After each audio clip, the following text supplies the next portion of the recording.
La vérité n'arrive pas toujours avec le fracas d'un orage. Parfois, elle s'infiltre comme une brume matinale sur le lac d'Annecy, froide et silencieuse, engourdissant chaque parcelle de votre être, avant que vous ne compreniez que vous êtes déjà perdu. Pour Élodie Moreau, elle prit la forme d'un murmure, à peine audible au-dessus du brouhaha joyeux du marché de la vieille ville. Ce samedi matin-là, l'air des Alpes était particulièrement vif, presque cristallin. Il pinçait les joues et transportait les odeurs de pain chaud, de reblochon et des premières fleurs du printemps. Élodie se sentait légère, enveloppée dans un bonheur si parfait qu'il en devenait presque palpable. À 30 ans, sa vie semblait enfin alignée avec les philosophies qu'elle enseignait à ses lycéens. Une existence de sens, bâtie sur des fondations solides de confiance et d'amour. Dans exactement 22 jours, elle épouserait Julien Perrin, son compagnon depuis leurs années d'études à Grenoble. L'homme dont le sourire rassurant avait été son port d'attache pendant près d'une décennie. Elle s'arrêta devant l'étal de la fromagerie crasseuse qu'elle préférait, son regard balayant distraitement les tomes de sa voix. C'est alors que le murmure parvint à ses oreilles. Deux femmes, des voisines de quartier qu'elle saluait poliment, pensaient se trouver à une distance suffisante. C'est terrible pour la petite Moreau, tellement investie dans ce mariage. Pauvre fille, tout le monde le sait, sauf elle. Paraît que ça dure depuis des mois, avec cette commerciale de Lyon. Julien n'a jamais su être discret. Un homme reste un homme, mais à quelques semaines de l'autel, quelle humiliation! Le sang d'Élodie se glaça dans ses veines. Le morceau de Beaufort qu'elle tenait à la main faillit lui échapper. Les voix se turent brusquement quand l'une des femmes croisa son regard pétrifié. Un masque de gêne et de pitié déforma leur visage. Elles hochèrent la tête dans sa direction. Un salut maladroit avant de se hâter vers la sortie du marché. Humiliation. Le mot résonna dans son esprit comme un gong funèbre. Soudain, le marché n'était plus un lieu de vie et de couleur, mais une scène de théâtre où elle tenait le rôle de l'idiote naïve. Chaque regard croisé lui parut lourd de sous-entendus, chaque sourire, une moquerie. Les pièces du puzzle, jusqu'alors ignorées, s'assemblèrent avec une clarté brutale et douloureuse. Les voyages d'affaires de plus en plus fréquents de Julien à Lyon. Ses réponses vagues au téléphone tard le soir. Cette distance subtile, cet air fatigué qu'elle avait mis sur le compte du stress professionnel. Elle abandonna ses courses, le panier en osier cognant contre sa jambe, tandis qu'elle traversait la foule en automate. Les façades colorées des bâtiments de la vieille ville semblaient se déformer, leurs couleurs vives tournant à la nausée. Annecy, sa ville refuge, son cocon protecteur, venait de se transformer en une prison de verre où chaque habitant était un gardien silencieux de son déshonneur. Tout le monde le sait, sauf elle. Cette phrase était une lame incandescente plantée dans son cœur. Lorsqu'elle poussa la porte de leur appartement, baignée d'une lumière faussement douce, Julien était assis sur le canapé, un magazine de sport à la main. Il leva les yeux, son sourire si familier se dessinant sur ses lèvres. « Déjà de retour, mon amour, tu as trouvé le... » Sa voix s'éteignit en voyant son visage, le teint cireux, les yeux dilatés par un effroi glacial. « Élodie, qu'est-ce qui se passe ? Tu es pâle comme un linge. » Elle posa le panier sur le sol. Le silence qui s'installa était lourd, épais, chargé d'une tension électrique. Elle inspira profondément, l'odeur du café encore tiède, se mêlant à celle, âcre, de la trahison. Lyon, Julien, qui est-elle? La question fut posée sans un cri, sans une larme. Sa voix était blanche, presque académique, comme si elle disséquait un concept philosophique abstrait et non la ruine de sa propre vie. Le visage de Julien se décomposa. La surprise laissa place à une panique mal contenue. Il se leva, tenta une approche. « Élodie, je ne sais pas de quoi tu parles. Qui t'a raconté des bêtises? Ne me mens pas, coupa-t-elle, son calme se fissurant à peine. Pas maintenant, je ne te demande pas si c'est vrai, je te demande qui elle est. » Son silence fut un aveu plus éloquent que n'importe quel mot. Il baissa les yeux, incapable de soutenir son regard qui ne contenait plus d'amour, seulement une quête avide et désespérée de vérité. « C'est une collègue. Ça ne signifie rien, je te le jure. C'était une erreur, une stupidité. » Les excuses commencèrent à pleuvoir, maladroites, égoïstes, des mots usés, des clichés pathétiques qu'elle avait entendus 1000 fois dans les films, lus dans les livres, mais qu'elle n'aurait jamais imaginé entendre dans sa propre vie, de la bouche de l'homme à qui elle avait offert son âme. Élodie ne l'écoutait plus. Elle reculait lentement vers la chambre, son sanctuaire. Ses yeux se posèrent sur le placard entrouvert, où, suspendue dans une housse protectrice, se devinait la silhouette immaculée de sa robe de mariée.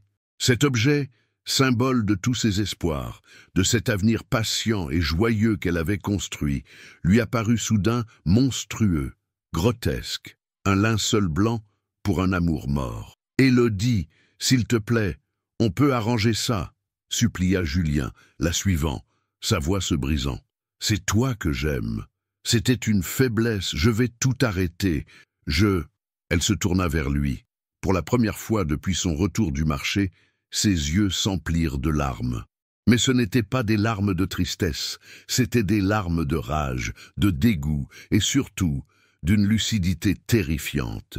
Ce que tu as brisé, ce n'est pas ma confiance en toi, Julien. C'est bien plus profond. Tu as souillé la ville où j'ai grandi, les visages que je croise chaque jour, les souvenirs que nous avons construits ici. Tu m'as laissé être la dernière à savoir. Tu m'as rendu pitoyable. Et ça ne se répare pas. » Elle se dirigea vers son bureau où trônait une pile de copies à corriger sur la question du libre arbitre chez Sartre. Une ironie cruelle. D'une main tremblante, elle attrapa un sac de voyage rangé sous le lit et commença à y jeter quelques affaires, sans réfléchir. Un pull, un livre, sa trousse de toilette.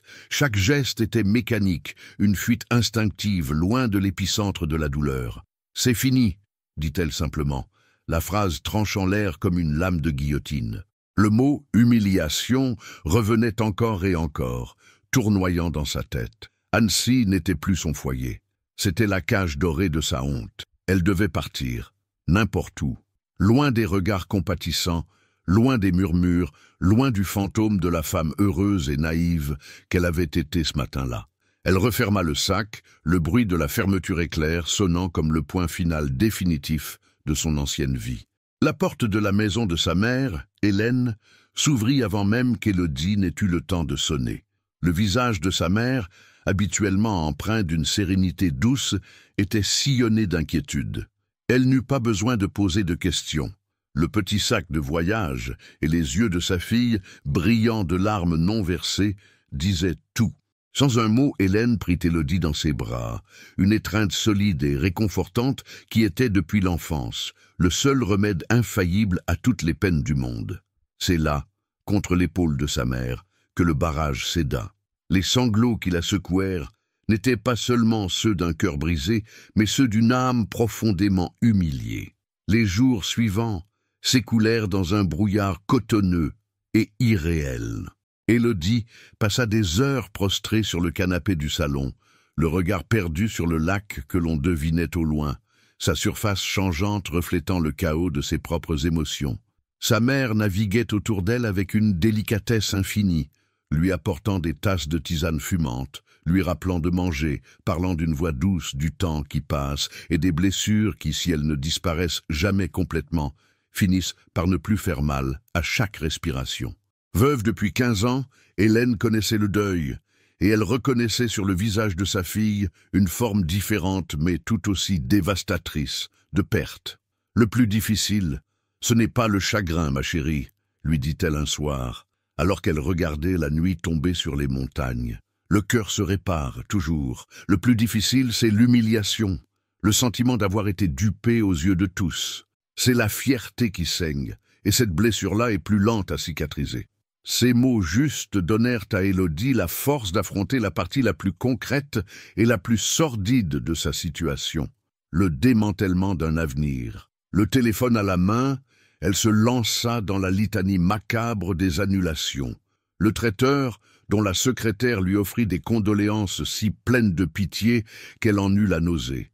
La fleuriste, qui lui rappela avec une gentillesse déplacée que les pivoines blanches de son bouquet symbolisaient la sincérité.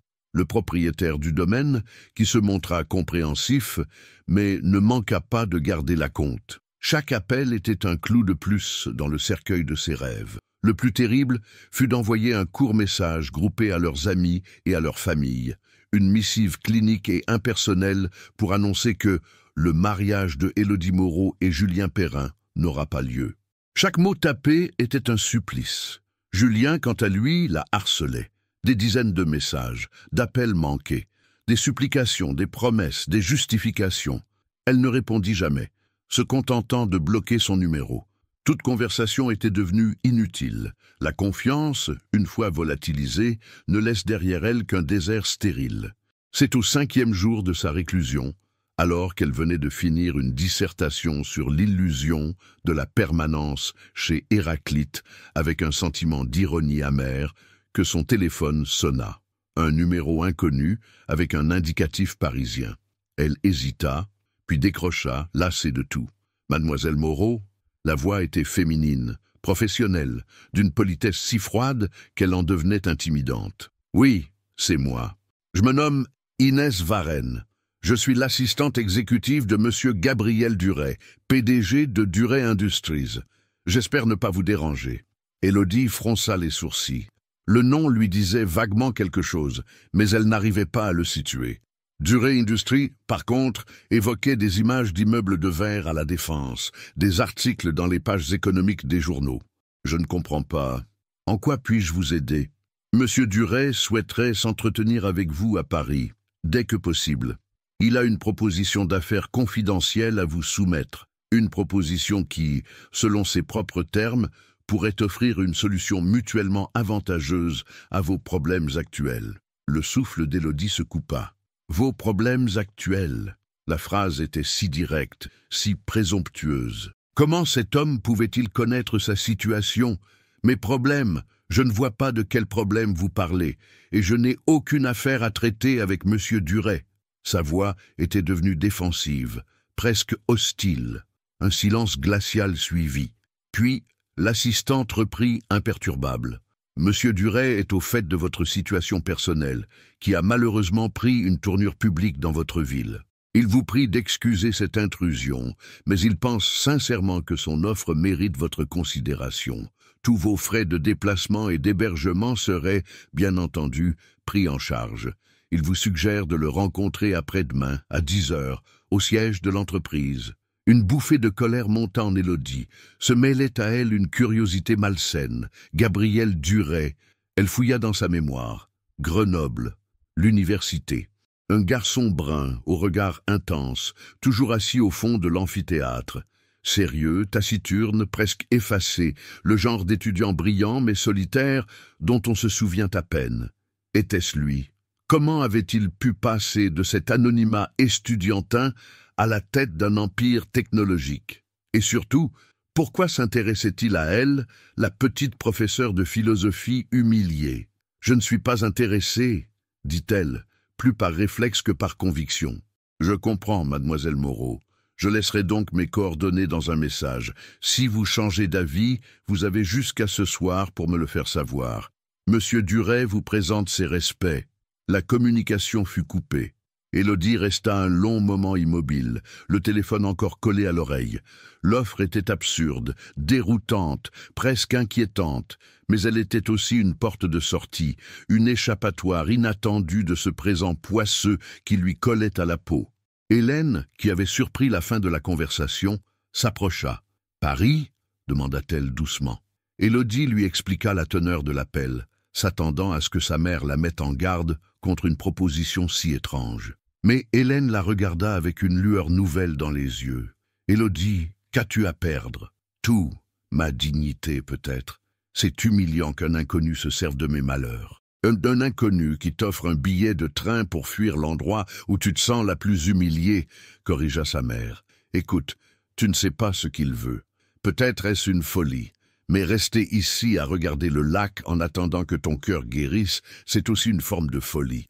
Parfois, le meilleur moyen de se retrouver est d'accepter de se perdre un peu. Va à Paris.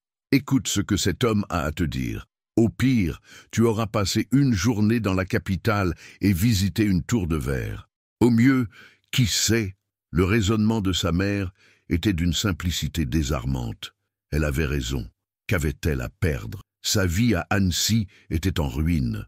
Son avenir, une page blanche et terrifiante. Cette proposition, aussi bizarre soit-elle, était une ligne tracée sur cette page, une direction. Ce soir-là, elle rappela le numéro. D'une voix qu'elle s'efforça de rendre assurée, elle confirma sa venue. Moins d'une heure plus tard, un billet de TGV électronique et la confirmation d'une chambre dans un hôtel de charme du Marais arrivaient sur sa boîte mail.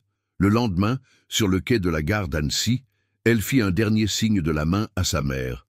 Alors que le train s'ébranlait, laissant derrière lui les montagnes et le lac, elle sentit une boule d'angoisse et d'excitation se former dans sa poitrine.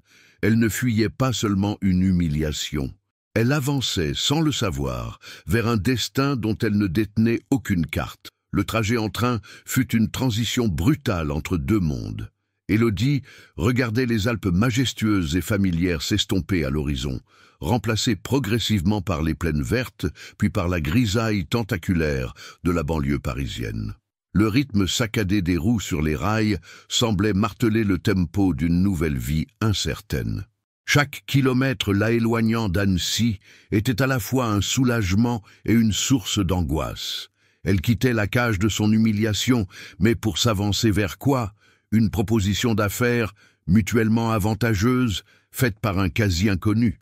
L'expression tournait en boucle dans son esprit, absurde et menaçante. À la gare de Lyon, le choc fut total. La foule compacte, le fracas des annonces, des valises et des conversations créaient une cacophonie assourdissante, si loin du calme relatif d'Annecy.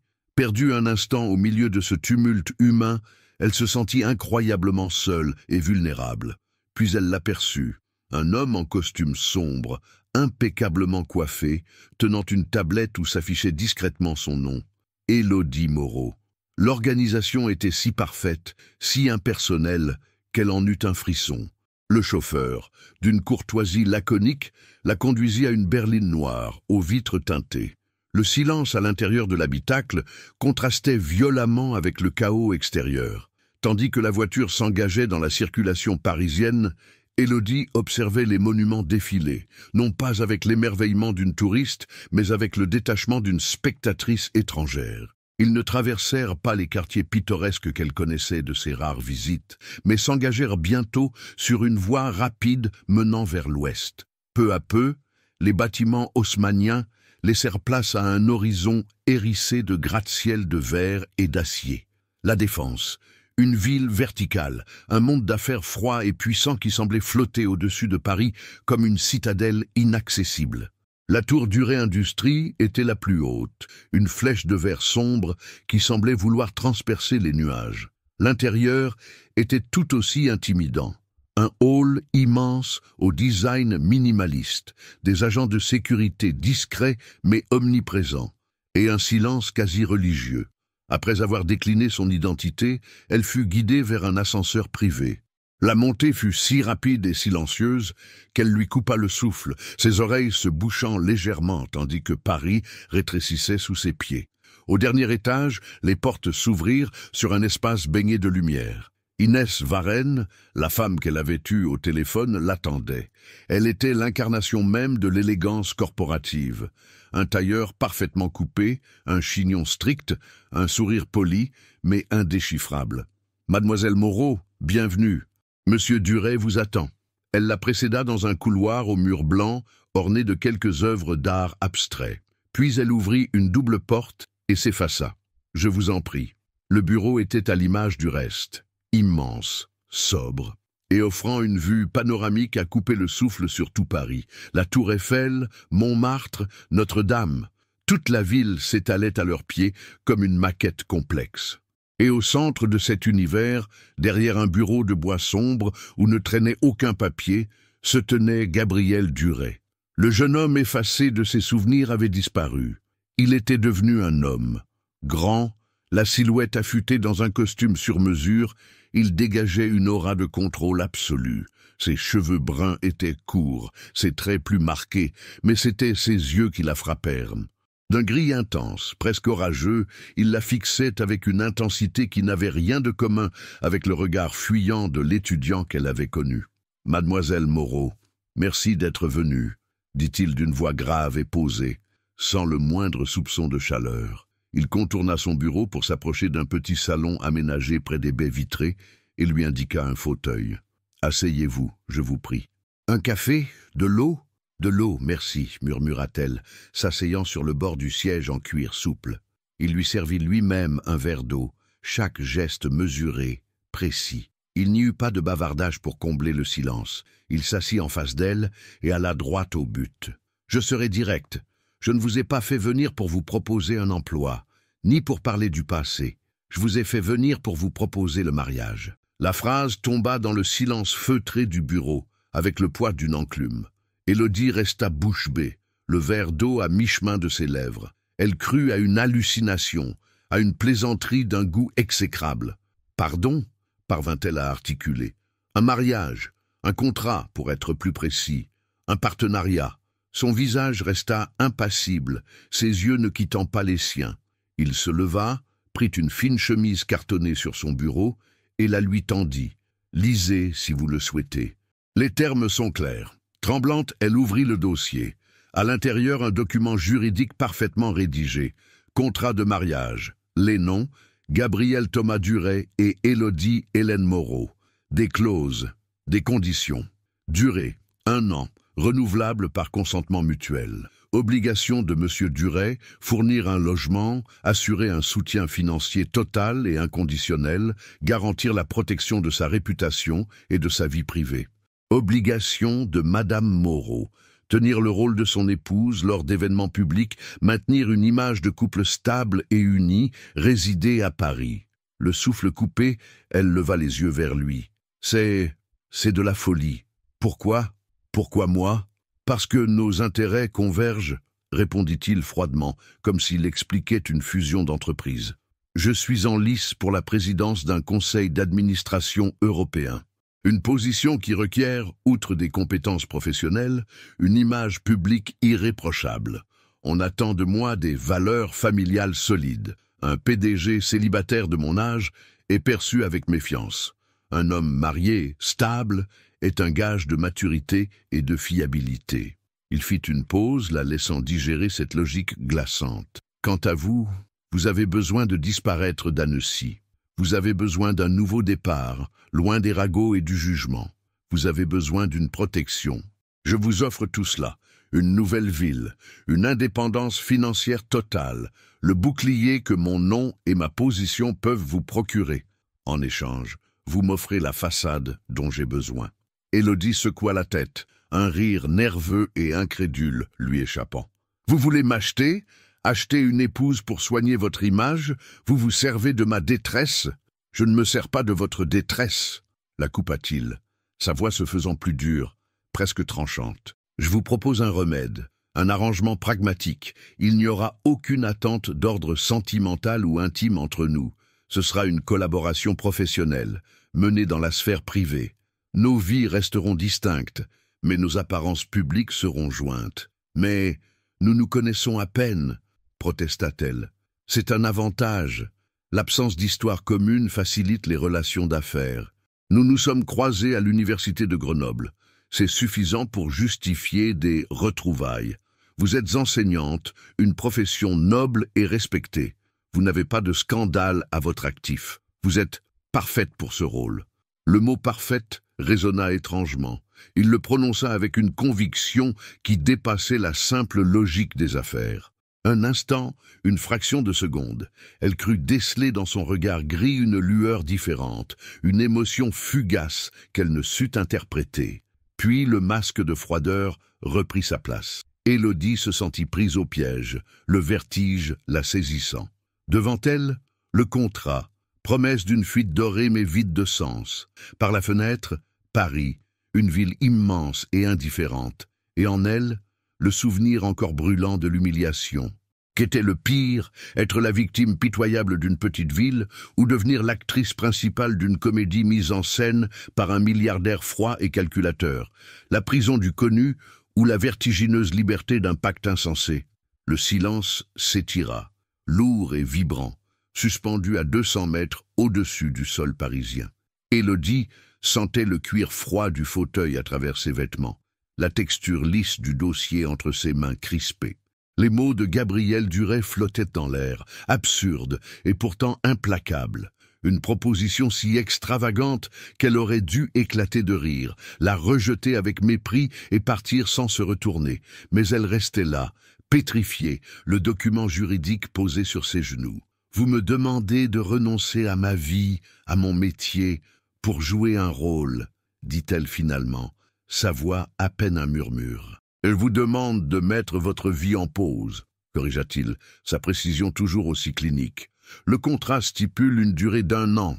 Dans 1 an, vous serez libre de reprendre le cours de votre existence où vous le souhaitez, financièrement indépendante, loin du souvenir toxique d'Annecy.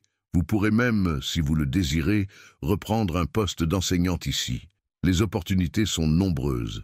Voyez cela comme une année sabbatique, rémunérée, une parenthèse pour vous reconstruire. Une parenthèse. Le mot la fit tressaillir. C'était exactement ce dont elle avait besoin.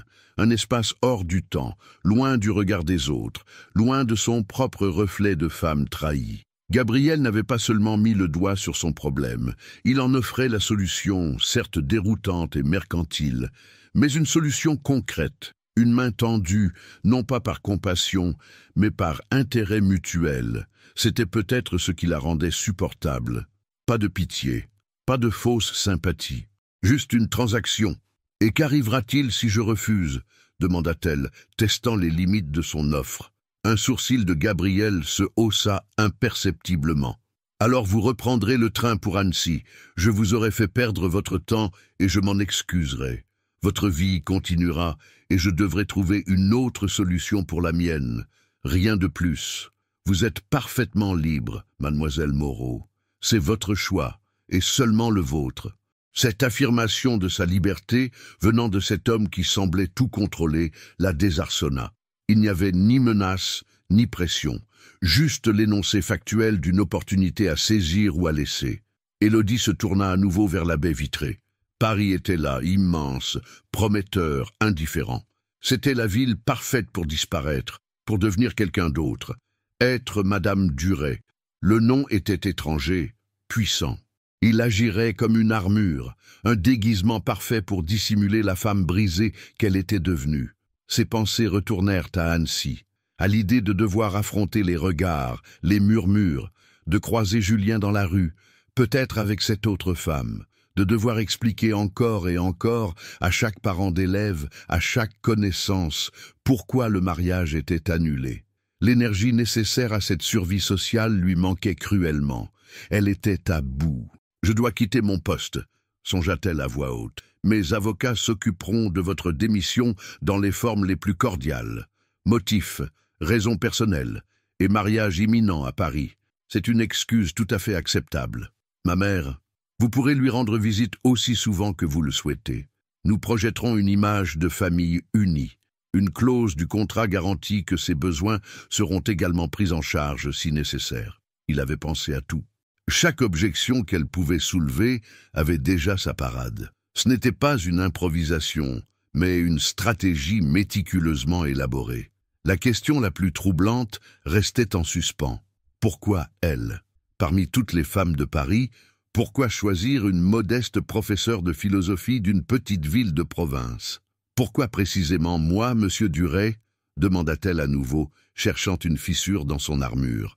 Le monde est plein de femmes qui accepteraient ce rôle avec enthousiasme, des femmes déjà habituées à votre monde.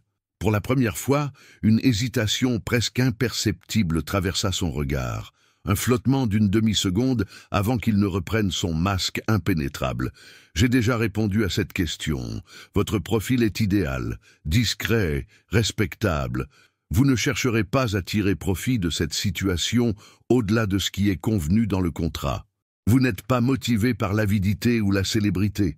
Vous êtes motivé par le besoin d'échapper à une situation douloureuse. Votre motivation est pure. Elle est donc fiable. » La réponse, bien que logique, ne la satisfit pas entièrement. Il y avait quelque chose de plus. Elle le sentait, un courant sous-jacent qu'elle ne parvenait pas à identifier. Mais l'épuisement et le désespoir prenaient le dessus. Le pragmatisme de l'offre devenait de plus en plus séduisant. 1 an, 365 jours pour devenir quelqu'un d'autre, et ensuite la liberté.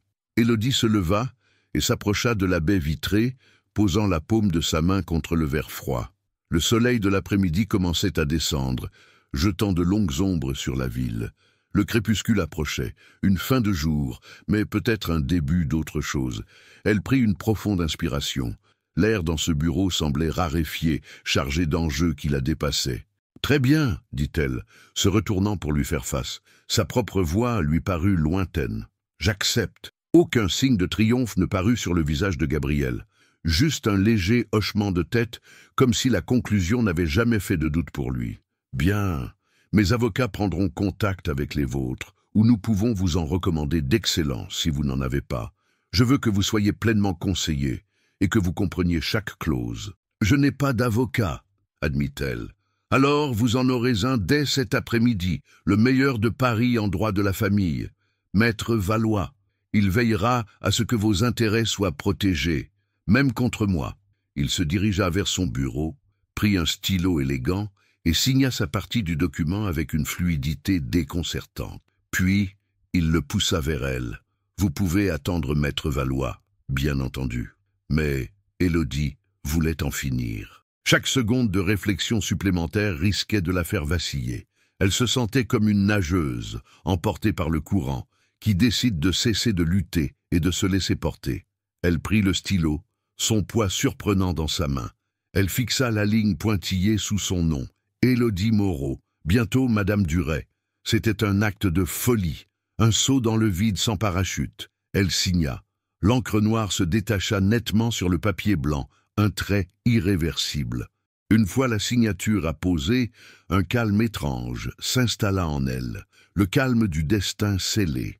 Gabriel reprit le contrat, le glissa dans sa chemise, et la transaction fut terminée. Inès va maintenant vous accompagner. Vos affaires ont été récupérées à votre hôtel et transportées dans votre nouvel appartement. « Mon appartement ?» balbutia-t-elle. « Je pensais, nous n'habiterons pas ensemble, mademoiselle Moreau. Je vous ai parlé de vie privée distincte. Nous maintiendrons l'illusion par des visites régulières et des apparitions communes, mais nous aurons chacun notre espace. Votre appartement se trouve dans le Marais, un quartier que l'on m'a dit que vous apprécieriez, assez loin du tumulte des affaires, proche de la culture et de l'histoire. » Encore une fois, il avait anticipé. Le Marais, le cœur historique de Paris, un lieu qui correspondait bien plus à sa personnalité que ce gratte-ciel de verre. Ce détail, presque attentionné, la troubla plus que tout le reste. Il semblait en savoir beaucoup plus sur elle qu'il ne le laissait paraître. En le quittant, guidée par la silencieuse Inès, elle lui jeta un dernier regard. Il était debout, près de la fenêtre, le dos tourné, contemplant la ville qui était maintenant son royaume. Elle, sa nouvelle reine de pacotille. Pour un bref instant, dans le reflet de la vitre, elle crut voir la solitude immense qui émanait de cet homme, une solitude aussi vaste que le panorama qui s'étendait à ses pieds. La berline noire glissa hors du canyon d'acier et de verre de la Défense pour replonger dans le Paris plus organique et historique. Le changement d'atmosphère fut aussi soudain que radical. Les lignes droites et la froideur impersonnelle des tours laissèrent place aux rues plus étroites, aux façades ouvragées et à l'animation chaleureuse des quartiers centraux.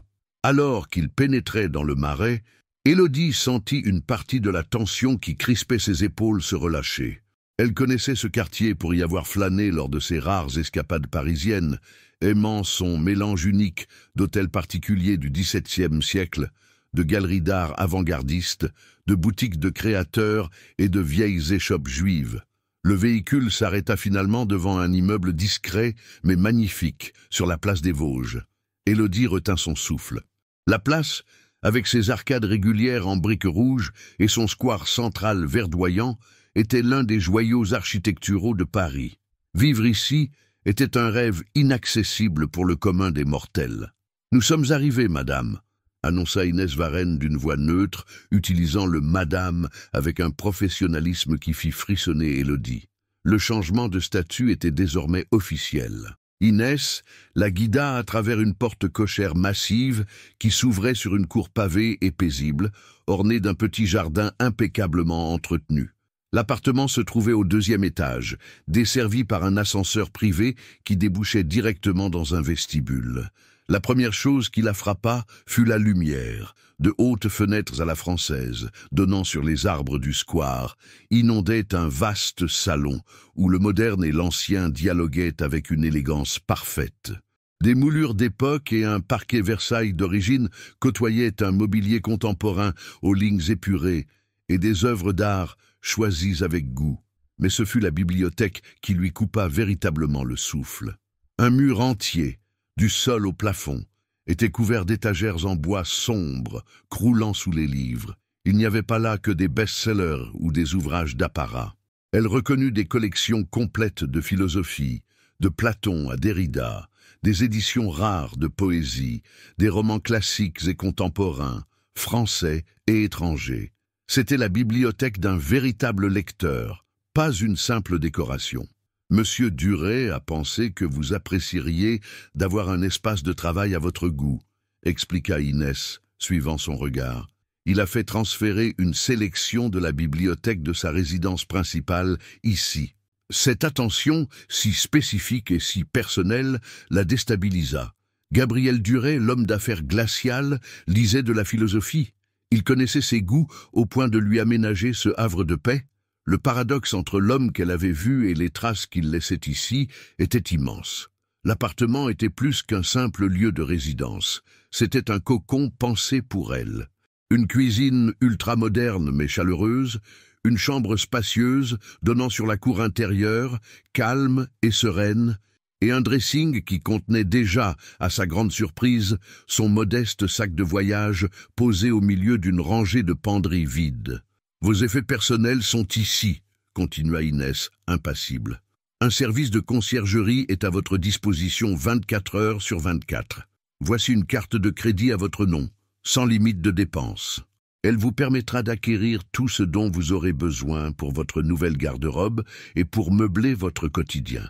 Monsieur Duret insiste pour que vous vous sentiez parfaitement chez vous. » Elle lui tendit une fine enveloppe contenant la carte de platine et un téléphone neuf. « Ce téléphone est sécurisé. Il contient mon numéro, celui du chauffeur et celui de Monsieur Duret. Il vous appellera ce soir pour convenir des prochaines étapes. Je vous laisse maintenant prendre vos marques. »« Avez-vous des questions ?» Élodie secoua la tête, submergée. Des questions. Elle en avait des milliers, mais aucune qu'elle n'aurait osé poser à cette femme qui semblait être le gardien du temple de l'univers de Gabriel Duret. Une fois Inès partie, le silence se fit. Un silence profond, luxueux, que seul le murmure lointain de la ville venait troubler. Élodie fit le tour de l'appartement, touchant du bout des doigts la reliure en cuir d'un livre, la surface froide d'un plan de travail en marbre, le tissu doux d'un canapé. C'était un décor de rêve, une cage dorée, mais une cage tout de même.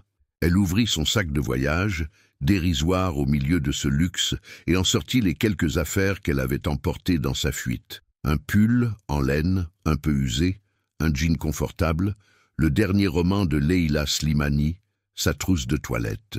Ces objets, témoins de sa vie d'avant, semblaient incongrus, presque grossiers dans ce nouvel environnement. Soudain, une vague de tristesse et de solitude la submergea. Malgré la beauté des lieux, elle n'était pas chez elle. Elle était une étrangère dans une vie qui n'était pas la sienne, habillée d'un rôle qu'elle n'avait pas écrit. Elle s'assit sur le rebord de la fenêtre du salon, enlaçant ses genoux, et regarda les gens se promener sous les arcades de la place. Des couples d'amoureux, des familles avec des enfants, des touristes rieurs, une vie normale, une vie faite de sentiments authentiques et de choix personnels. Tout ce qu'elle venait de mettre entre parenthèses. Elle repensa à ses élèves, à la passion qu'elle mettait à leur expliquer les concepts de liberté et d'authenticité chez les existentialistes. Quelle imposture! Elle venait de vendre son authenticité pour la sécurité, sa liberté pour une échappatoire. Les larmes qu'elle avait retenues depuis son arrivée à Paris commencèrent à couler, silencieuses et amères. Elle ne pleurait pas Julien, ni son mariage raté. Elle pleurait la femme qu'elle avait été, cette idéaliste un peu naïve qui croyait que l'amour et la vérité étaient les seules boussoles valables dans une existence. Le téléphone posé sur la table basse vibra, l'arrachant à sa mélancolie. Le nom de Gabrielle Duret s'afficha sur l'écran. Elle hésita, essuya ses larmes d'un revers de main et décrocha. « Allô ? Bonsoir, Élodie. » Il utilisait son prénom pour la première fois, et cette familiarité soudaine sonnait étrange dans sa voix toujours aussi formelle. « Je voulais m'assurer que votre installation s'était bien passée. »« Oui, merci. L'appartement est plus que ce à quoi je m'attendais. »« Bien. Je voulais aussi vous prévenir de notre première apparition publique. » Élodie se tendit. « Si vite ? Il y a un gala de charité pour la Fondation des hôpitaux de Paris samedi soir. C'est un événement majeur, très médiatisé. Ce sera l'occasion idéale pour officialiser notre relation. Samedi, mais c'est dans 2 jours. Je n'ai rien à me mettre. Je ne sais pas comment me comporter dans ce genre d'événement. » La panique pointait dans sa voix. « Ne vous inquiétez pas pour ça. Une styliste personnelle, Hélène Fressange, prendra contact avec vous demain matin. Elle s'occupera de tout. Quant à votre comportement, soyez simplement vous-même. Vous m'accompagnerez, vous sourirez, vous serrerez quelques mains. Je m'occuperai du reste. Je serai là. » Ces derniers mots, « je serai là », étaient prononcés avec une fermeté rassurante. Pour la première fois, elle n'eut pas l'impression de parler à un PDG dictant ses ordres, mais à un partenaire. Un silence s'installa, puis il ajouta d'une voix légèrement plus douce « Le Marais vous plaît ? J'ai pensé que cela vous correspondrait mieux que la froideur du 16e arrondissement. » Surprise par cette touche personnelle, elle répondit avec une sincérité inattendue. « Oui, beaucoup, surtout la bibliothèque. » Elle entendit ce qui ressembla presque à un souffle, une respiration plus profonde, avant qu'il ne reprenne son ton professionnel. « Parfait. Alors, à samedi.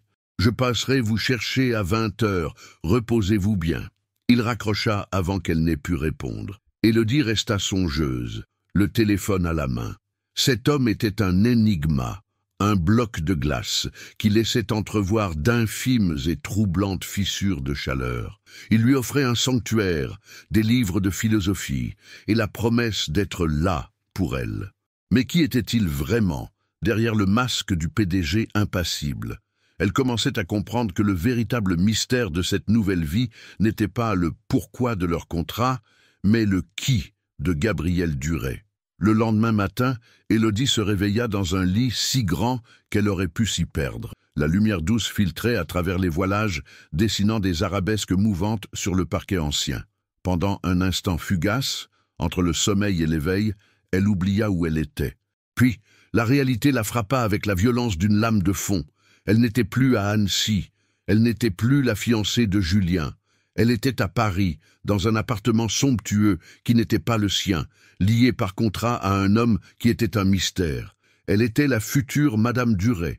Le titre lui parut si grotesque, si étranger, qu'un rire sans joie lui monta aux lèvres. Elle erra dans l'appartement silencieux, vêtue d'un simple pyjama qui semblait terriblement déplacé dans ce décor luxueux.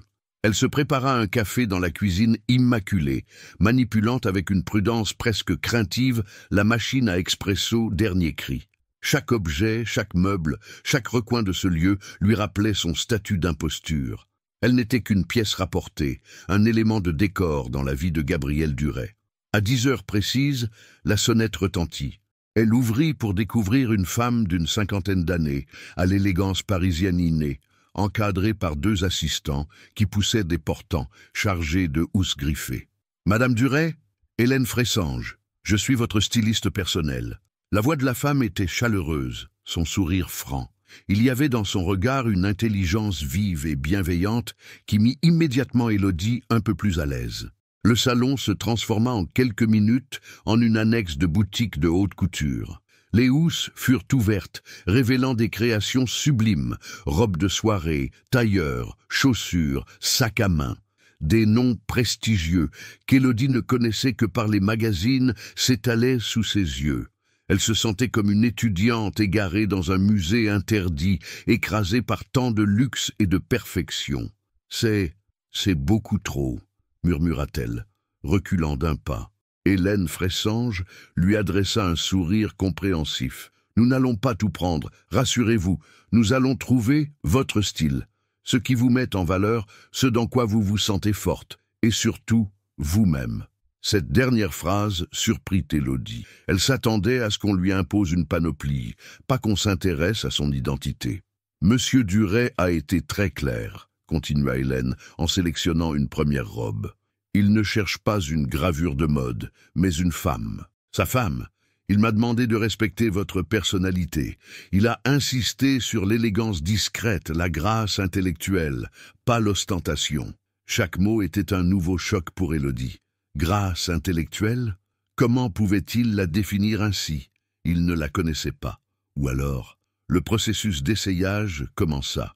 Élodie, mal à l'aise dans ses sous-vêtements devant cet inconnu, se laissa faire avec une passivité résignée. Les premières robes étaient magnifiques, mais semblaient la déguiser. Une robe rouge flamboyant la faisait paraître agressive. Une autre, couverte de sequins, la transformait en une créature de la nuit qui n'avait rien à voir avec elle. « Non !» disait simplement Hélène après chaque essai, l'œil critique mais jamais cassant. « Ce n'est pas vous. » Puis, elle lui tendit une robe d'une simplicité désarmante. Elle était en satin de soie lourd, d'un bleu nuit si profond qu'il semblait presque noir. La coupe était pure, fluide, épousant ses formes sans les contraindre, avec un décolleté en V subtil et des manches longues et fines. Quand Élodie l'enfila, quelque chose se produisit. Le tissu glissa sur sa peau comme une caresse liquide. Elle se tourna vers le grand miroir et resta sans voix. La femme qui lui faisait face était une inconnue, et pourtant, elle la reconnaissait. La robe ne l'effaçait pas, elle la révélait. Elle soulignait la finesse de son cou, la ligne de ses épaules. La couleur intense faisait ressortir la lumière de son teint et la profondeur de ses yeux. « Ah !» souffla Hélène avec un sourire de satisfaction. « La voilà. » Tandis qu'elle ajustait un pli sur la hanche, la styliste ajouta, d'un ton presque confidentiel, « C'est amusant les instructions des clients. Il a dit quelque chose d'élégant, pas d'ostentatoire. Une couleur qui rappelle le crépuscule sur l'eau. C'est une consigne très poétique pour un homme d'affaires aussi pragmatique, vous ne trouvez pas ?» La phrase heurta Élodie de plein fouet. Le crépuscule sur l'eau.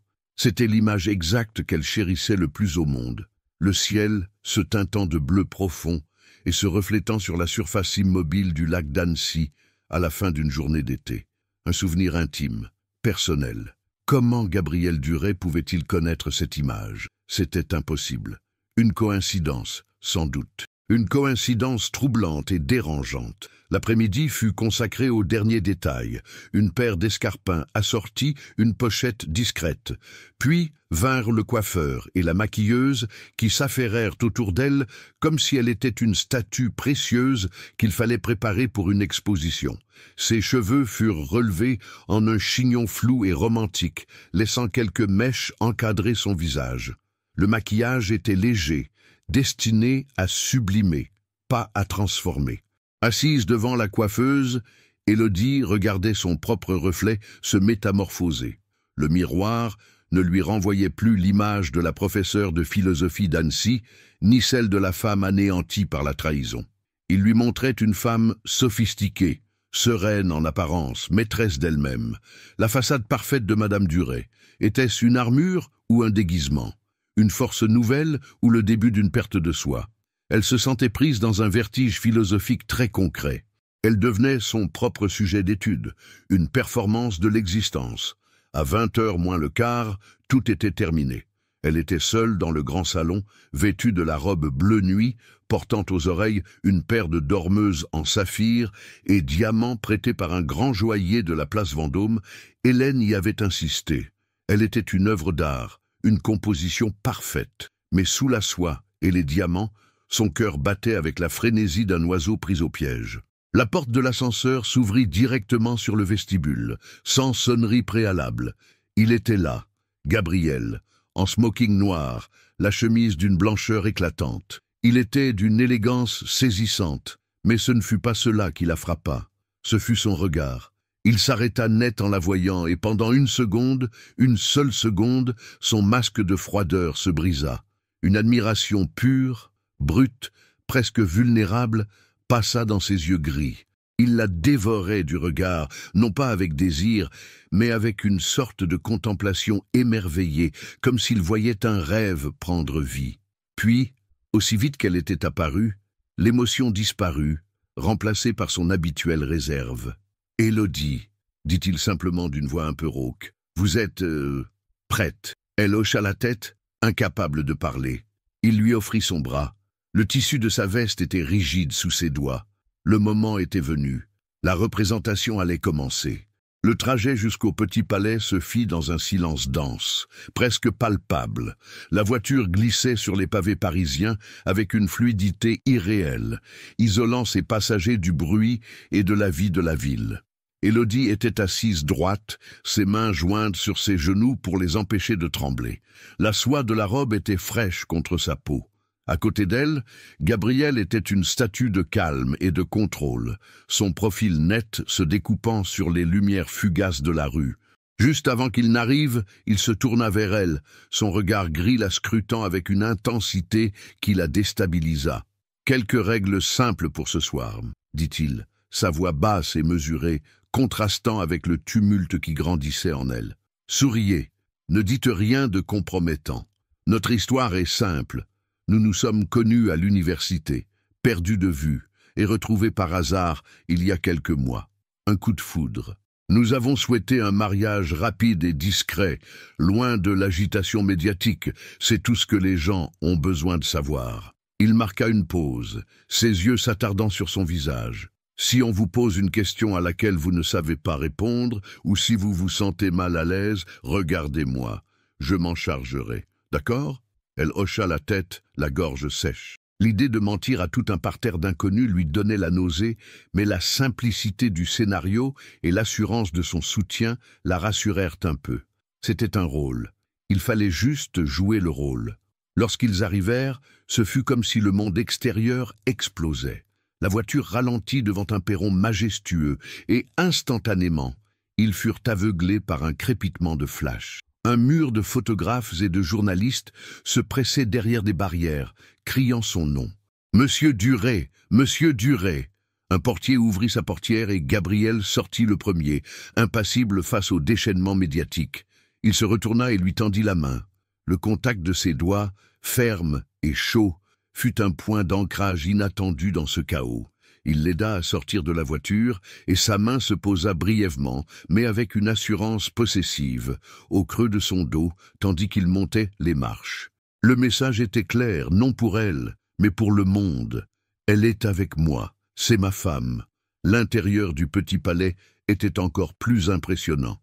Sous les voûtes peintes et les lustres scintillants, le gratin parisien se pressait. Ministres, capitaines d'industrie, artistes, vieilles familles aristocratiques, Élodie n'avait jamais vu une telle concentration de pouvoir et de richesse. Elle se sentit immédiatement submergée, une petite souris de bibliothèque projetée dans une cage au lion. Gabriel, à ses côtés, semblait dans son élément. Son masque de froideur se fit plus prononcé. Il n'était plus Gabriel, il était Duret, le PDG, naviguant dans ces eaux troubles avec une aisance déconcertante. Il la tenait par le bras, la guidant à travers la foule. Les têtes se tournaient sur leur passage. Les murmures ondulaient comme une vague. Elle sentait des centaines d'yeux la déshabiller, la juger, l'évaluer. Qui était cet inconnu au bras de l'un des célibataires les plus secrets et convoités de Paris? Les présentations commencèrent. « Monsieur le ministre, je vous présente mon épouse, Élodie. Cher Bernard, permets-moi de te présenter ma femme, Élodie. » Le mot « épouse », le mot « femme » résonnait étrangement à chaque fois. Il la présentait avec une simplicité factuelle qui coupait court à toute question. Il souriait, échangeait des banalités polies. Élodie se contentait de hocher la tête, de prononcer des enchantés à voix basse, laissant Gabriel mener la conversation. Il était son bouclier. C'est alors qu'une femme élégante, la soixantaine impeccable dans une robe Chanel, s'approcha d'eux avec un sourire qui n'atteignait pas ses yeux perçants. « Gabriel, mon cher, quelle surprise de vous voir, et accompagné, qui plus est. »« Victoire, bonsoir, » répondit Gabriel, son ton légèrement plus froid. « Je vous présente ma femme, Élodie. Élodie, voici Madame de Courcelles, membre de notre conseil d'administration. Victoire de Courcelles examina Élodie de la tête aux pieds avec l'expertise d'un commissaire-priseur. « Votre femme, Gabriel, vous êtes plein de surprises. Je n'étais même pas au courant de votre mariage. » Ce fut une décision rapide et privée, coupa court Gabriel. Mais la femme n'avait pas l'intention de les laisser s'échapper si facilement. Ignorant Gabriel, elle reporta toute son attention sur Élodie. « Alors, ma chère Élodie, dites-moi tout. Comment avez-vous réussi à apprivoiser notre forteresse? Où avez-vous déniché un tel trésor ?» Le ton était faussement enjoué, mais les questions étaient des piques. Élodie sentit son cœur s'emballer. C'était le test. « Nous nous sommes connus il y a longtemps, à l'université, madame.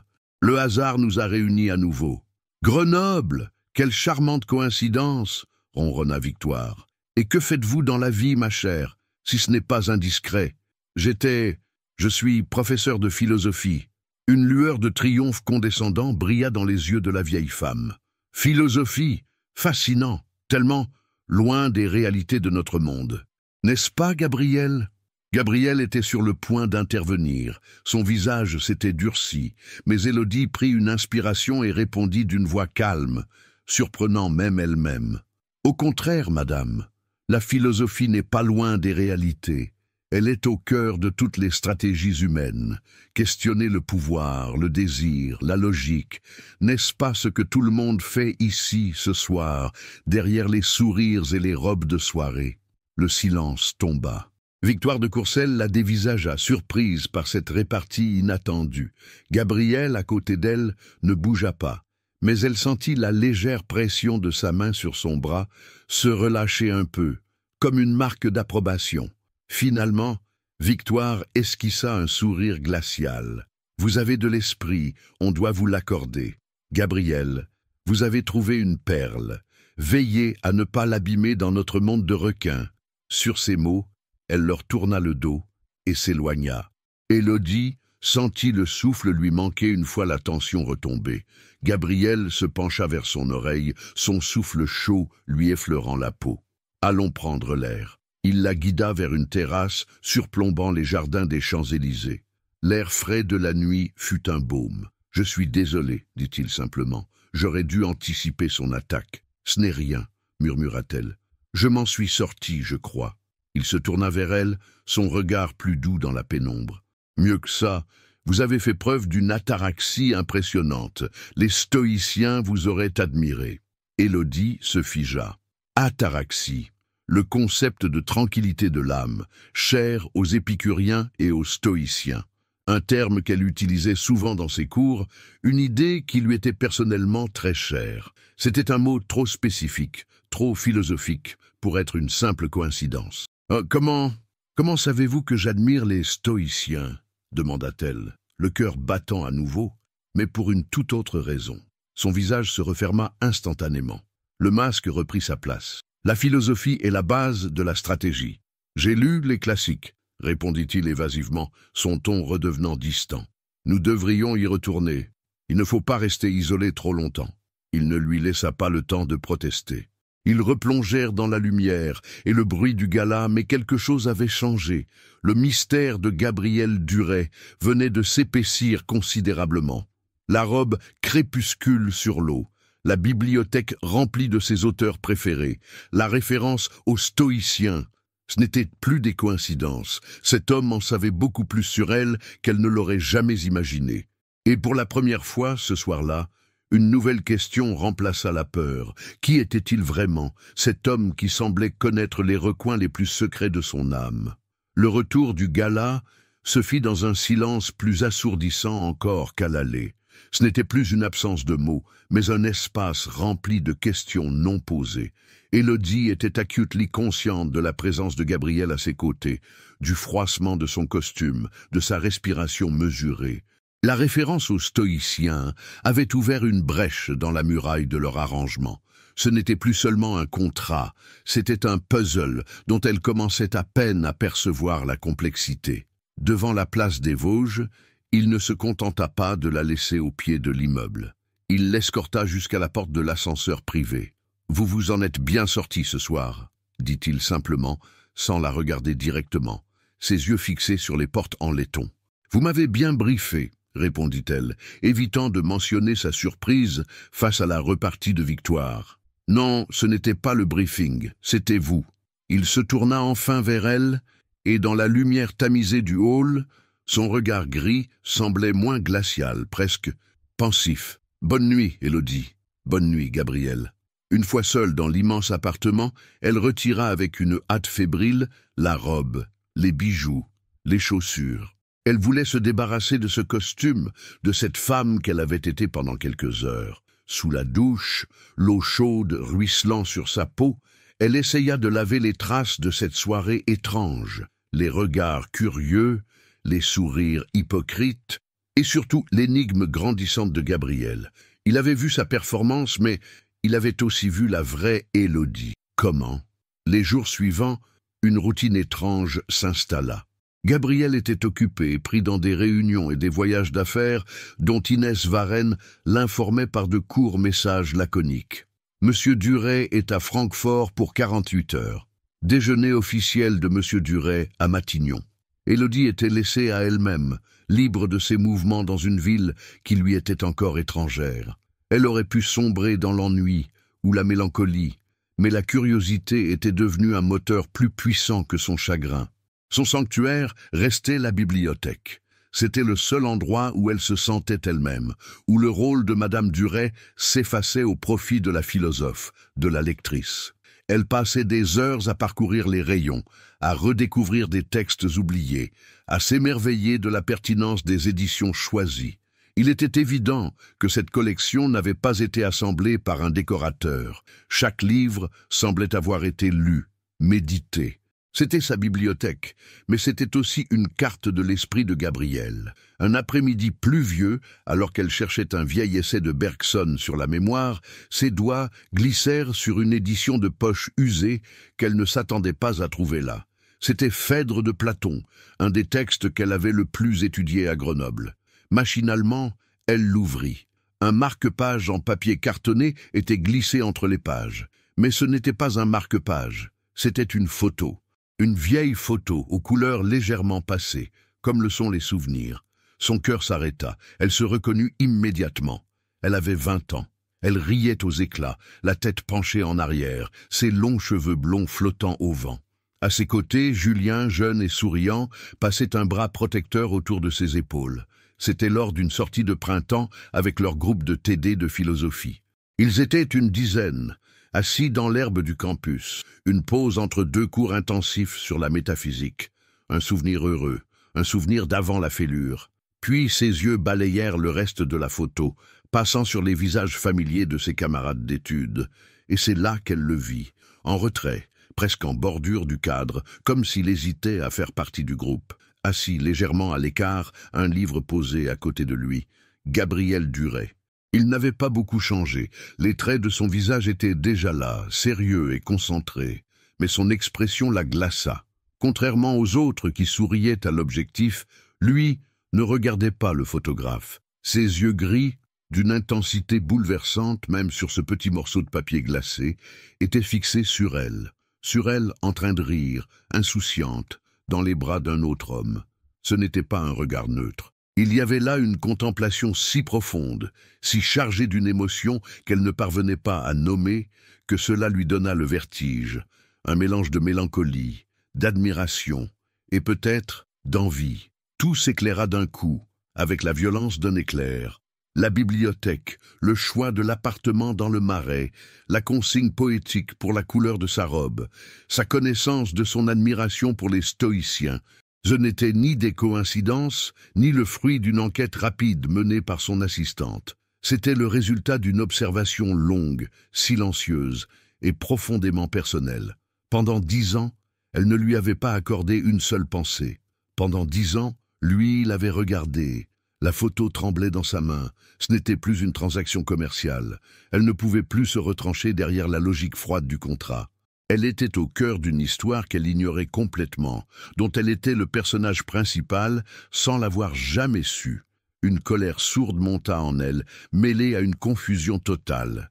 Se sentait-elle flattée, épiée, manipulée? Une chose était sûre, elle ne pouvait pas laisser passer ça. Elle avait besoin de réponses. Pas de réponse évasive, comme celle de la terrasse du Petit Palais. La vérité. Elle attrapa son téléphone sécurisé et appela non pas Gabriel, mais Inès Varenne. « Mademoiselle Varenne, je dois voir Monsieur Duret. Aujourd'hui, c'est urgent et non négociable. » Il y eut une seconde de surprise dans le silence de l'assistante. Le ton d'Élodie n'avait rien à voir avec celui de la jeune femme docile qu'elle avait accueillie quelques jours plus tôt. C'était le ton d'une femme qui exige des comptes. « Monsieur Duret est en réunion très importante, madame. Interrompez-la. » 2 heures plus tard, elle se retrouvait de nouveau dans l'ascenseur privé, menant au sommet de la tour Duret. Cette fois, elle n'était plus une victime effrayée, mais une femme armée d'une question. Elle entra dans le bureau sans attendre qu'on l'y invite. Gabriel était debout, près de la fenêtre, exactement comme la première fois. Il se tourna vers elle, son visage une étude d'impénétrabilité. Inès a dit que c'était urgent. Sans un mot, Élodie s'avança et posa la petite photographie sur la surface lisse et vide de son bureau en bois sombre. Il baissa les yeux vers l'objet. Son corps entier se raidit. Une tension presque imperceptible, mais qu'elle, désormais, pouvait déceler. Il resta silencieux un long moment, fixant cette image surgie du passé. « Que voulez-vous que je vous dise ?» demanda-t-il enfin, sa voix plus grave que d'habitude. « La vérité, Gabriel. Arrêtez de me parler de profil idéal et de convergence d'intérêts. Pourquoi moi, vraiment ?» Il releva la tête. Son regard n'était plus celui d'un PDG en contrôle. Il était celui du jeune homme sur la photo, un regard à nu, presque tourmenté. « Parce que ça a toujours été vous. » La phrase tomba dans le silence du bureau comme une pierre dans un lac gelé, brisant la surface et révélant des profondeurs insoupçonnées. « Parce que ça a toujours été vous. » Élodie resta figée, le souffle court. Ces 6 mots, prononcés d'une voix rauque et dépouillés de toute son arrogance habituelle, suffirent à faire s'effondrer toutes ses certitudes. La colère qu'il avait portée jusqu'ici se dissipa en un instant, remplacée par une sidération totale, un vertige si violent qu'elle dut s'agripper au bord du bureau pour ne pas chanceler. « Je ne comprends pas », balbutia-t-elle, sa propre voix un écho lointain dans ses oreilles. Gabriel ne quitta pas son regard. Pour la première fois, il n'y avait plus de filtre, plus de masque de PDG. L'homme en face d'elle semblait à la fois infiniment puissant et terriblement vulnérable. « Qu'est-ce que vous ne comprenez pas ?» demanda-t-il, avec une douceur qui la déstabilisa plus encore que sa froideur. « Je vous ai connu à Grenoble. J'étais dans le même TD de philosophie politique que vous. J'étais assis à 3 rangs derrière vous, chaque mardi, chaque jeudi. Pendant 1 an, les souvenirs affluèrent en désordre dans l'esprit d'Élodie. Des bribes d'images de l'amphithéâtre, la voix du professeur dissertant sur Machiavel, le bruit des stylos sur le papier et la silhouette d'un jeune homme toujours au même endroit, concentré, silencieux, le garçon de la photo. Elle l'avait vu, bien sûr, mais elle ne l'avait jamais regardé.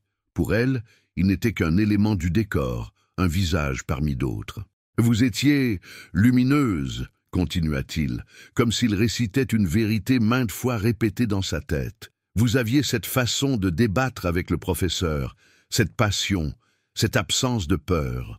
Vous posiez les questions que personne n'osait poser. Vous aviez un esprit si libre. Il fit une pause, un sourire amer effleurant ses lèvres. J'étais tout le contraire, le fils Duret, héritier d'un empire, mais prisonnier d'un nom. On attendait de moi que je sois pragmatique, sérieux, que je reprenne l'entreprise familiale. La philosophie n'était qu'une incartade tolérée par mon père. J'étais un fantôme à côté de votre lumière. Le puzzle se mettait en place, pièce par pièce, avec une clarté effrayante. La bibliothèque remplie de tous les auteurs qui la passionnaient, le commentaire sur les stoïciens, la consigne donnée à la styliste. Chaque détail qui lui avait paru étrange ou vaguement attentionné, était en réalité un jalon de cette obsession silencieuse. « Alors pourquoi ?» demanda-t-elle, sa voix tremblante. « Pourquoi ne m'avoir jamais parlé en 10 ans ? Et pour dire quoi ?» Il eut un rire bref, sans joie. « Bonjour Élodie, je suis Gabriel Duret, l'étudiant taciturne du fond de la salle. Je vous admire en silence, mais je n'ai rien de commun avec vous.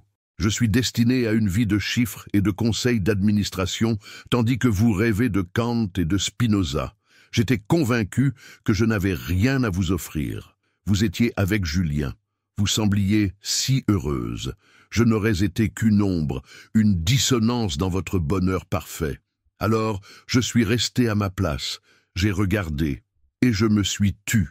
Cette confession la frappa en plein cœur. Elle n'imaginait pas la solitude, l'insécurité qui se cachait derrière la façade de l'homme puissant.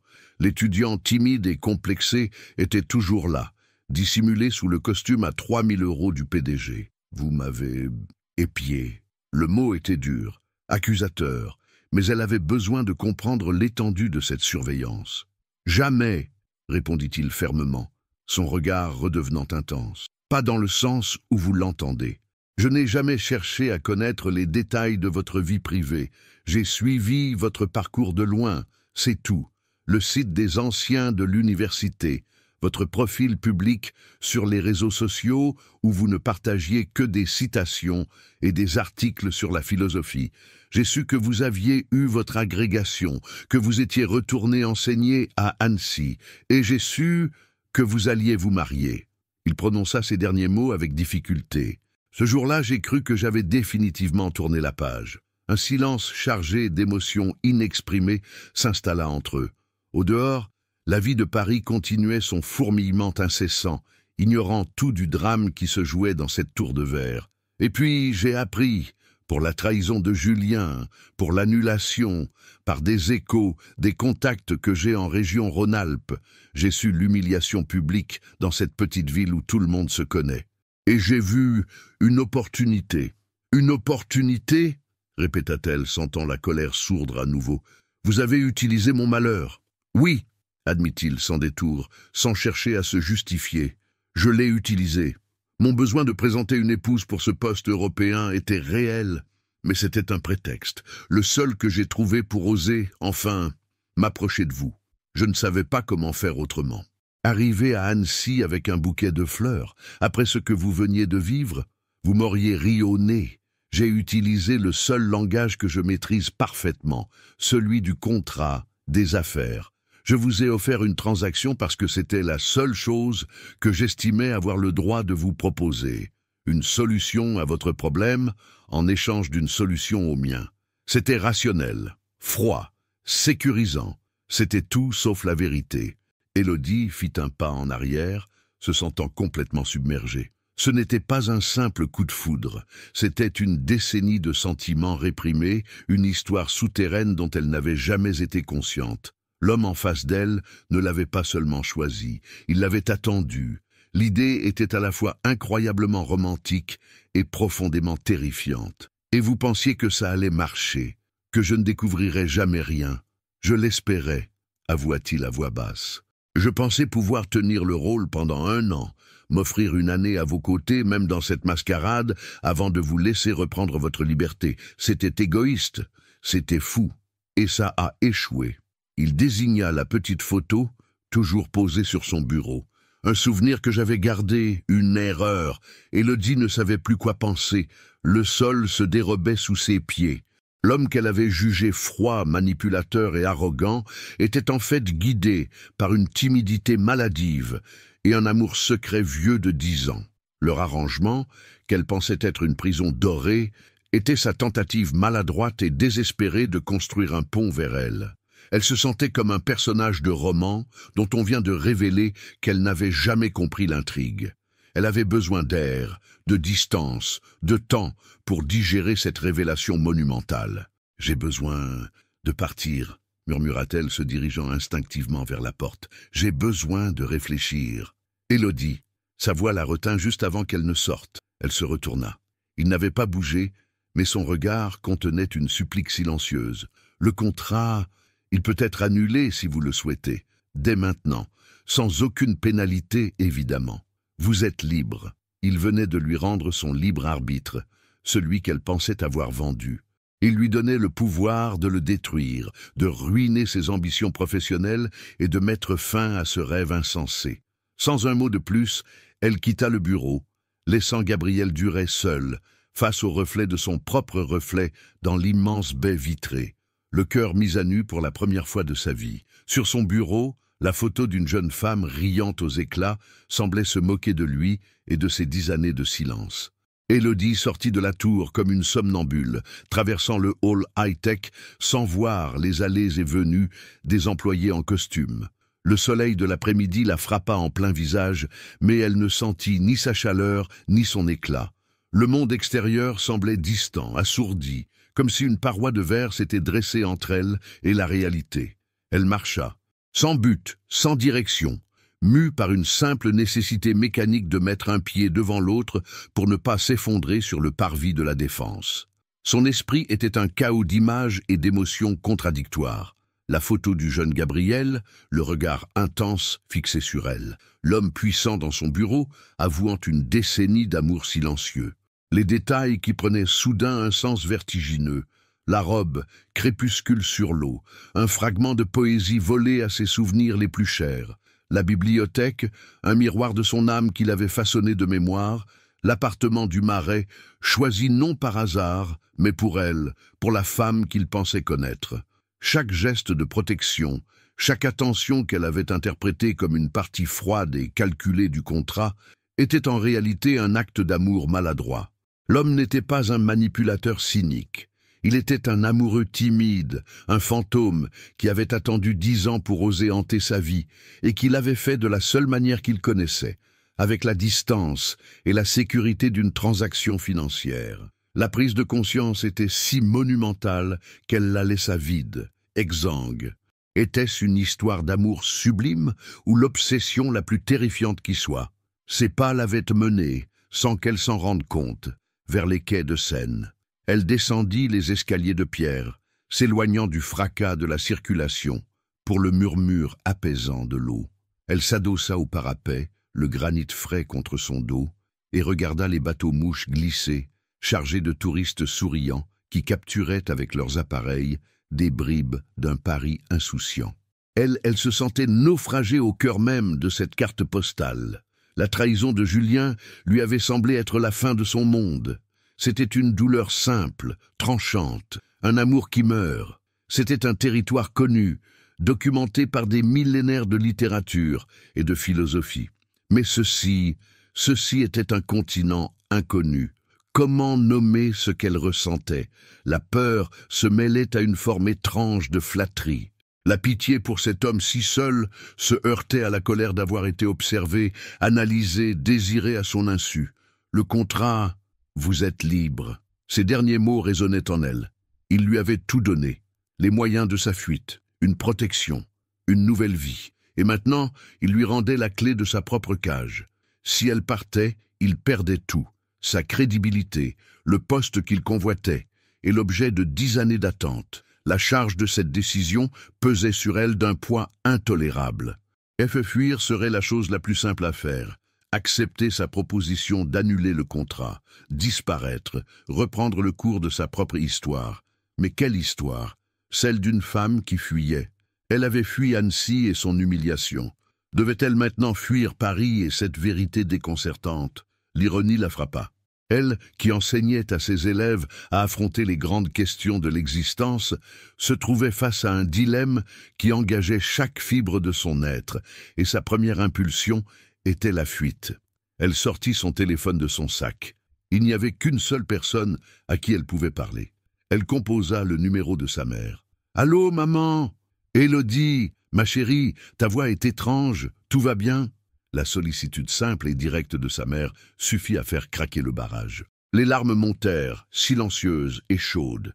D'une voix brisée, hachée par les sanglots contenus, elle raconta tout. Le contrat, les soupçons, la photo, la confession. Elle vida son sac, déversant le récit de cette journée insensée, de cette décennie de silence qui venait de lui exploser au visage. À l'autre bout du fil, Hélène écouta sans l'interrompre, un silence patient et attentif qui était le plus grand des réconforts. Quand Élodie eut fini, épuisée, elle attendit le jugement, la mise en garde, le conseil de prudence. Mais sa mère dit simplement « Pauvre homme ». Ces 2 mots prirent Élodie par surprise. « Pauvre homme, maman, il m'a menti, il m'a manipulé. » Non, ma chérie, il ne t'a pas menti. Il a juste omis de te dire la vérité la plus importante. Il a construit une forteresse de mensonges pour protéger une seule petite flamme de vérité qu'il croyait trop fragile pour survivre au grand jour. 10 ans, peux-tu imaginer la solitude d'un tel secret? Élodie n'avait pas envisagé les choses sous cet angle. Elle avait été si concentrée sur son propre choc qu'elle n'avait pas mesuré la profondeur de la souffrance de Gabriel. « Mais qu'est-ce que je dois faire maintenant ?» murmura-t-elle. « Il m'a dit que je pouvais tout annuler. Et que veux-tu faire? Je veux m'enfuir. C'est trop grand, trop compliqué. Je suis fatigué de ces histoires d'hommes qui détruisent ma vie. Est-ce qu'il a détruit ta vie, Élodie? Ou est-ce qu'il t'a ramassée alors qu'elle était déjà en morceaux? » La question d'Hélène était douce, mais incisive. L'un t'a trahi par faiblesse et par égoïsme, te laissant être la risée de toute une ville. L'autre a commis des actes insensés par amour et par timidité en te protégeant des regards. Laquelle de ces deux folies te semble la plus dangereuse? Élodie resta silencieuse, regardant un pêcheur lancer sa ligne dans le courant lent du fleuve. Sa mère avait raison. Elle mettait les deux hommes sur le même plan, alors que tout les opposait. Julien l'avait dépossédé de sa dignité. Gabriel, malgré ses méthodes déroutantes, la lui avait indirectement rendue en lui offrant une scène où elle pouvait être forte et brillante, comme au gala. « La question n'est pas de savoir si tu dois honorer le contrat, » continua sa mère. « Le contrat est mort puisqu'il était basé sur un mensonge. La vraie question, c'est qui est Gabriel Duret une fois qu'on lui a retiré son masque? Et est-ce que tu as envie de rencontrer cet homme-là, l'étudiant silencieux qui est tombé amoureux de ton esprit libre il y a 10 ans? C'est à lui que tu dois une réponse, pas au PDG. Et cette réponse, ma chérie, toi seul peux la donner. Ne fuis pas par peur. Prends ta décision par choix. » L'appel se termina. Élodie resta encore un long moment assise sur le quai, laissant le crépuscule envelopper la ville. Les lumières des ponts s'allumèrent une à une, se reflétant en longs rubans dorés sur l'eau sombre. Crépuscule sur l'eau. Son cœur se serra. Sa mère lui avait offert la clarté. Elle avait cessé de voir la situation comme un piège ou un fardeau. C'était une proposition. Pas une proposition de mariage contractuel, mais une proposition de rencontre. La rencontre la plus improbable et la plus tardive de sa vie. Elle se leva, ses jambes plus stables, sa décision prise. Elle n'allait pas fuir. Elle n'allait ni accepter, ni refuser. Elle allait confronter, pas le PDG, mais l'homme. Et elle allait le faire selon ses propres termes. Le retour à l'appartement de la place des Vosges fut différent. Pour la première fois depuis son arrivée, Élodie n'eut pas l'impression d'entrer dans une cage dorée, mais dans un lieu qu'elle devait s'approprier. Les révélations de Gabriel avaient transformé chaque objet, chaque recoin. La bibliothèque n'était plus une simple collection de livres, mais une décennie de conversations silencieuses qu'il avait eues avec elle à travers les pages. Le luxe du salon n'était plus écrasant, mais le témoignage d'une maladresse touchante, sa façon à lui de lui construire un cocon sans savoir comment lui parler. Elle ne chercha pas à le contacter directement. Un coup de téléphone aurait été trop impulsif, trop immédiat. Le chaos de ses pensées nécessitait une mise en ordre, une clarté que seule l'écriture et le temps pouvaient offrir. Elle s'installa au petit bureau de style empire qui trônait près de la fenêtre de la bibliothèque et prit une feuille de papier à lettres. Pendant un long moment, elle contempla la page blanche, écoutant le tic-tac discret d'une horloge de cheminée. Que dire à un homme qui vous a aimé en secret pendant 10 ans? Comment répondre à une confession aussi bouleversante? Finalement, elle commença à écrire. D'une main lente et assurée, elle choisit des mots simples, dépouillés de toute accusation ou de tout sentimentalisme excessif. Elle ne parla ni du contrat, ni du gala, ni de ses ambitions professionnelles à lui. Elle ne parla que d'eux. « Gabriel, la photographie que j'ai trouvée n'a pas seulement ravivé un souvenir, elle a éclairé un passé dont j'ignorais tout. Vos mots, cet après-midi, ont ajouté une profondeur à cet éclairage, une profondeur vertigineuse et, je l'admets, troublante. Je pourrais être en colère, et une part de moi l'est. Je pourrais être effrayé, et une part de moi a peur. Mais par-dessus tout, je suis perplexe. Perplexe face au silence de 10 années, et face au bruit assourdissant qu'a provoqué votre confession. Vous m'avez dit que je suis libre, et je vous remercie de m'avoir rendu cette liberté. Mais avant de prendre une quelconque décision concernant ce nous que vous avez imaginé seul pendant si longtemps, j'ai besoin de rencontrer celui que vous avez si bien caché derrière le PDG. Pas Gabriel Duret, l'homme de pouvoir, mais l'étudiant du fond de l'amphithéâtre, l'homme qui lit Platon sous la pluie, celui qui connaît les stoïciens, celui qui a regardé une jeune femme rire il y a 10 ans. Demain, à 15 heures, au jardin du Luxembourg, près de la fontaine Médicis. Venez seul. Pas de chauffeur, pas de costume d'affaires. Soyez simplement vous. Ceci n'est pas une réponse, c'est une invitation. Élodie. Elle relut la lettre plusieurs fois. Elle était juste. Elle ne promettait rien, mais n'écartait rien. Elle ne faisait que remettre les compteurs à zéro, loin des gratte-ciel et des contrats, dans le cadre intemporel d'un jardin parisien.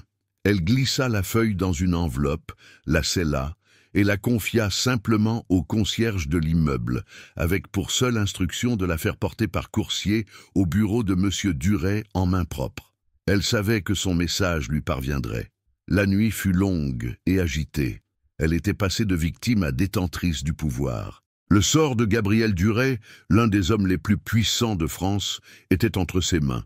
Il s'était mis à nu, lui livrant son secret et son point faible. Elle pouvait l'anéantir en disparaissant, ou choisir d'honorer cette étrange invitation du destin. La pensée était enivrante et terrifiante. Le lendemain, 1 heure avant le rendez-vous, une tempête éclata sur un tout autre front. Son téléphone se mit à vibrer frénétiquement. Des notifications de sites d'actualité People, des messages d'amis lointains qui refaisèrent surface, et un appel manqué de sa mère. Elle ouvrit le premier lien, le cœur battant. Le titre s'étala sur son écran, en lettres capitales. Scandale Duret. Le PDG milliardaire aurait payé sa femme dans un faux mariage pour sa carrière. Son sang se glaça. L'article, agrémenté de photos d'eux au gala, citait une source proche de l'ex-fiancé de Madame Duret. Le récit était dévastateur, mélangeant des vérités et des inventions toxiques. Il parlait d'un contrat de mariage sordide, dépeignant Élodie comme une provinciale vénale ayant sauté sur l'occasion de monnayer son chagrin, et Gabriel comme un manipulateur cynique prêt à tout pour sa carrière. Et pour couronner le tout, il y avait une déclaration, entre guillemets, attribuée à Julien Perrin. « J'ai été dévasté d'apprendre qu'Élodie m'avait quitté pour un mariage d'argent. Notre amour était sincère, mais face à une telle offre, que pouvais-je faire? J'espère juste qu'elle ne souffrira pas de ce monde sans pitié dans lequel elle est entrée. » L'hypocrisie et la cruauté de la déclaration lui coupèrent le souffle. Julien, non content de l'avoir trahi et humilié, tentait maintenant de la salir publiquement pour se donner le beau rôle, celui de la victime abandonnée. C'était abject. L'article se propageait comme une traînée de poudre sur les réseaux sociaux. En quelques minutes, leur conte de fées, fabriqué, s'était transformé en un scandale national. La panique la saisit. Le plan de Gabriel était en train d'exploser. Son ambition européenne était ruinée. L'image de valeur familiale solide venait d'être pulvérisée par la boue d'un tabloïd. C'était la catastrophe. Son premier réflexe fut de s'habiller pour fuir. Fuir l'appartement. Fuir les journalistes qui ne tarderaient sans doute pas à camper devant l'immeuble. Fuir cette histoire qui virait au cauchemar. Puis elle s'arrêta, la main sur la poignée de la porte. L'image de Gabriel, seule dans son bureau après sa confession, lui revint en mémoire. Elle se rappela la solitude qu'elle avait perçue en lui dès leur première rencontre. Et elle repensa à la lettre qu'elle lui avait écrite, posée quelque part sur son immense bureau. « Viens simplement, toi. » C'était un test, le plus grand de tous. Le scandale était précisément ce monde de requins dont l'avait prévenu Victoire de Courcelles. Elle pouvait le laisser se noyer seul, ou elle pouvait être là, non pas comme sa femme sous contrat, mais comme Élodie. Elle regarda sa montre. Il était 14h30. Le rendez-vous était dans 30 minutes. Viendrait-il ? Au milieu de cette tempête médiatique, aurait-il seulement reçu sa lettre? Et s'il l'avait reçue, oserait-il abandonner la gestion de crise pour se rendre à un rendez-vous dans un jardin public? Elle enfila un imperméable léger, rabattit la capuche sur sa tête et sortit par une porte de service à l'arrière de l'immeuble. La peur lui tordait les entrailles. Mais une nouvelle détermination, froide et claire, la guidait. Elle n'allait pas au jardin du Luxembourg pour attendre une réponse. Elle y allait pour donner la sienne. Pendant qu'Élodie luttait contre ses propres démons sous la pluie parisienne, le 35e étage de la tour du Ray était l'épicentre d'un séisme. La nouvelle avait frappé comme une bombe à fragmentation, et les éclats ricochaient sur chaque surface vitrée de l'empire de Gabriel. Inès Varenne, d'ordinaire d'un calme olympien, était un tourbillon d'efficacité glaciale, orchestrant ce que l'on appelait pudiquement dans ce milieu une cellule de crise. Les téléphones n'arrêtaient pas de sonner. Le service de communication était en alerte maximale, les avocats étaient en visioconférence, et le silence feutré habituel du bureau de la direction avait été remplacé par le bruit blanc d'une ruche paniquée. Gabriel, lui, se tenait debout près de la baie vitrée, le dos tourné à l'agitation. Il contemplait Paris, mais ne le voyait pas. Son esprit était un champ de ruines. Il avait anticipé des risques, mais pas celui-là. Pas une attaque aussi personnelle, aussi venimeuse, venant de Julien Perrin. Il avait sous-estimé la bassesse d'un homme humilié. Le scandale n'était pas seulement professionnel, il était intime. Il le salissait, lui, mais pire encore, il salissait Élodie, la faisant passer pour une profiteuse. C'était la seule chose qui lui était intolérable. L'ironie était cruelle. En voulant la protéger du jugement d'une petite ville, il l'avait exposée au pilori de tout un pays. « Antoine Lambert en ligne 2 », annonça Inès, son visage tendu. Lambert était le président du comité de sélection européen, l'homme qu'il devait convaincre. Gabriel se passa une main lasse sur le visage et prit l'appel, activant le haut-parleur. « Gabriel ». La voix de Lambert était grave, déçue. « Je ne vais pas y aller par 4 chemins. C'est une catastrophe. Nous ne pouvons pas nommer à la tête de notre conseil un homme soupçonné de... Eh bien, vous savez de quoi. Notre image est fondée sur la confiance, la tradition, l'éthique. Un mariage arrangé, c'est du jamais vu. Antoine, ce ne sont que des rumeurs colportées par un tabloïd, répondit Gabriel, sa voix dénuée de sa force habituelle. Des rumeurs qui sont en train de faire le tour de la presse financière européenne. Votre concurrent principal, Klaus Richter de Berlin, doit sabrer le champagne. Vous avez 6 heures pour publier un démenti formel et crédible. Sans cela, votre candidature sera retirée. Je suis désolé, Gabriel. Vraiment. La communication fut coupée, laissant un silence de mort dans le bureau. 6 heures, c'était son ultimatum. L'aboutissement de 15 ans de travail, de stratégie, de sacrifice, tenait à un communiqué de presse. Inès s'approcha, une tablette à la main. L'équipe juridique prépare déjà un brouillon. Déni total, attaque en diffamation contre le journal et contre Julien Perrin. Nous devons réagir vite et fort. Gabriel ne répondit pas. Son regard était toujours perdu au loin. Il avait passé sa vie à construire des murs, des stratégies, des défenses. Et maintenant, il se sentait désarmé. Car pour démentir efficacement, il fallait mentir encore. Et il était fatigué de mentir. C'est à ce moment précis qu'un coursier, visiblement nerveux d'avoir franchi les barrages de sécurité, fut introduit par un assistant. Il tenait une simple enveloppe de papier vélin. « Pour Monsieur Duret, en main propre », dit le jeune homme en l'attendant à Inès.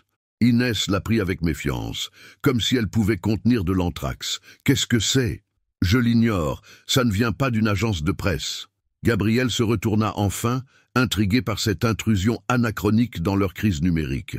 Il reconnut l'écriture. Il aurait reconnu cette écriture entre 1000, même sans l'avoir jamais vue.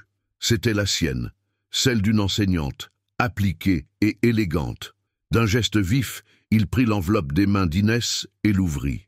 Ses yeux parcoururent les lignes. Chaque mot le frappait plus fort que les accusations de Lambert, plus fort que le scandale qui faisait rage. Elle ne parlait pas du contrat, elle ne parlait pas de l'article, elle parlait de lui, l'étudiant du fond de l'amphithéâtre, l'homme qui lit Platon sous la pluie.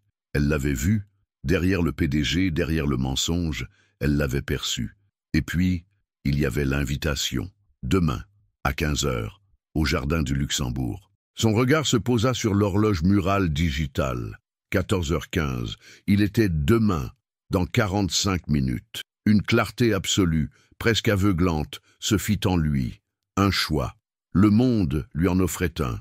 D'un côté, la gestion de crise, les avocats, la guerre pour sauver son ambition, sa carrière. L'empire durait. De l'autre, un banc près d'une fontaine et la chance infime de rencontrer, pour la première fois vraiment, la femme qu'il aimait. Il replia soigneusement la lettre et la glissa dans la poche intérieure de sa veste. « Annulez tout », dit-il d'une voix soudainement calme. Inès le dévisagea, incrédule. « Pardon ? Annulez la cellule de crise. Pas de communiqué de presse. Pas de démenti. Rien. » Il se dirigea vers le vestiaire attenant à son bureau, se débarrassant de sa veste de costume, de sa cravate. Il enfila un simple pull en cachemire gris foncé et des chaussures de ville confortables. « Mais Gabriel, c'est de la folie !» s'écria Inès, l'appelant par son prénom pour la première fois depuis des années. « Lambert vous a donné 6 heures. Votre carrière est en jeu. Tout ce pourquoi vous avez travaillé. » Il s'arrêta devant elle, et pour la première fois, il lui sourit. Un vrai sourire, pas un rictus social. Un sourire teinté d'une tristesse infinie et d'un immense soulagement. « Tu sais, Inès, dit-il doucement, tu as raison, j'ai travaillé pour ça toute ma vie. Mais j'ai attendu autre chose bien plus longtemps. » Sans un autre mot, il se dirigea vers la sortie. « Votre téléphone !» lui lança-t-elle paniquée. Il s'arrêta sur le seuil, sortit le smartphone de sa poche et le posa sur la console la plus proche. L'écran s'illuminait d'appels et de messages entrants. « Je n'en aurais pas besoin. » Il partit, la laissant seule et médusée au milieu du quartier général en état de siège. Elle regarda l'objet clignotant sur la console, symbole d'un empire en train de vaciller, abandonné par son roi pour un rendez-vous mystérieux. Gabriel ne prit ni son chauffeur, ni un taxi. Il marcha. Il plongea dans la foule anonyme du métro, un univers qu'il n'avait pas fréquenté depuis des années. Entouré de gens ordinaires, avec leur vie, leurs soucis, leurs joies, il se sentit, pour la première fois depuis une éternité, simplement un homme. Il abandonnait ses armes, son armure, son nom. Il n'était plus Gabriel Duret, PDG. Il était juste Gabriel, allant à un rendez-vous qui comptait plus que tous les conseils d'administration du monde. Lorsqu'il émergea de la station de métro près du jardin du Luxembourg, la pluie avait cessé, laissant une odeur de terre mouillée et de feuilles. L'air semblait lavé de la pollution et de la frénésie de la ville. Il entra dans le jardin, le cœur battant à un rythme douloureux et plein d'espoir. Il l'aperçut de loin, près de la fontaine Médicis. Elle était assise sur un banc de pierre, un imperméable clair, la capuche rabattue. Elle ne le regardait pas. Elle contemplait l'eau sombre du bassin. Il s'arrêta à quelques mètres. Que restait-il à dire? Après 10 ans de silence et un fracas médiatique, il fit le dernier pas. Elle leva la tête. Leurs regards se croisèrent. Le monde, avec son bruit, sa fureur et ses scandales, cessa d'exister. La scène était d'une simplicité picturale, presque irréelle. Un homme et une femme, sur un banc de pierre humide, près d'une fontaine où des figures mythologiques semblaient les observer avec une sagesse silencieuse. Le silence entre eux n'était pas vide, mais saturé de 10 années de non-dits, de la fureur d'un scandale médiatique et du poids d'une seule question suspendue dans l'air frais d'après la pluie. Élodie fut la première à parler. Sa voix était calme, posée, mais chaque mot portait le poids de la journée. « Vous êtes venu. » Ce n'était pas une question, mais un constat, un miracle. Gabriel hocha lentement la tête, ses yeux ne quittant pas les siens. Il était différent. Sans le blindage de son costume, vêtu d'un simple pull, il paraissait plus jeune, et la fatigue sur ses traits n'était plus celle du PDG surmené, mais celle, plus profonde, d'un homme qui a porté un fardeau trop longtemps. Je n'aurais pu être nulle part ailleurs. Le monde entier pense que vous êtes un monstre cynique et que je suis une femme vénale, continua-t-elle, non pas sur le ton du reproche, mais comme si elle lisait à voix haute le bulletin météo d'une catastrophe naturelle. Pourquoi n'êtes-vous pas dans votre tour d'ivoire à essayer de sauver ce que vous avez passé votre vie à construire? Il eut un léger sourire, le premier vrai sourire qu'elle lui voyait, teinté d'une amertume infinie. Parce que ce que j'ai passé ma vie à construire ne valait rien si vous n'étiez pas dedans. C'est aussi simple et aussi compliqué que cela. Il prit une inspiration, comme un homme qui s'apprête à plonger en eau profonde. Toute ma vie, J'ai vécu dans un monde d'ombres et de chiffres, Élodie, un monde de stratégie, de bilan, d'apparence, un monde où chaque relation est un calcul, chaque mot une négociation. C'est l'héritage de mon père, de mon nom. Je n'ai jamais su exister autrement. Et puis, il y a eu vous, à Grenoble. Vous parliez de vérité, de liberté, de beauté. Vous étiez réel. Vous étiez la seule chose réelle dans un amphithéâtre rempli de théories. Il se leva du banc et se mit à arpenter lentement devant elle, comme s'il ne pouvait contenir l'énergie de sa confession en restant assis. Des passants flânaient dans le jardin, un couple de touristes prenait des photos de la fontaine, un vieil homme lisait son journal. Ils étaient les spectateurs involontaires d'un drame qu'ils ignoraient. Pendant 10 ans, reprit Gabriel, sa voix se faisant plus forte, plus passionnée, je me suis convaincu que nos mondes étaient incompatibles, que ma réalité grise et pragmatique souillerait votre lumière. Alors, je vous ai regardé de loin. C'était ma lâcheté, mon arrangement avec ma propre solitude. Et puis l'occasion s'est présentée, une occasion terrible, née de votre douleur. Et j'ai fait ce que je sais faire de mieux. J'ai monté une stratégie, j'ai rédigé un contrat. Il s'arrêta et se tourna vers elle, son regard brûlant d'une intensité presque insoutenable. Mon contrat était une insulte, je le sais maintenant. C'était une tentative pathétique de mettre des clauses et des chiffres sur quelque chose qui n'a pas de prix. Je croyais vous offrir une cage dorée pour vous protéger, mais en réalité, je m'emprisonnais moi-même dans mon propre mensonge, trop lâche pour vous dire la vérité. Une larme, une seule, perla au coin de l'œil d'Élodie et traça un sillon lent sur sa joue. Elle ne l'essuya pas. « Le poste au Conseil européen, murmura-t-elle. Le poste n'a jamais été la véritable raison, la coupa-t-il.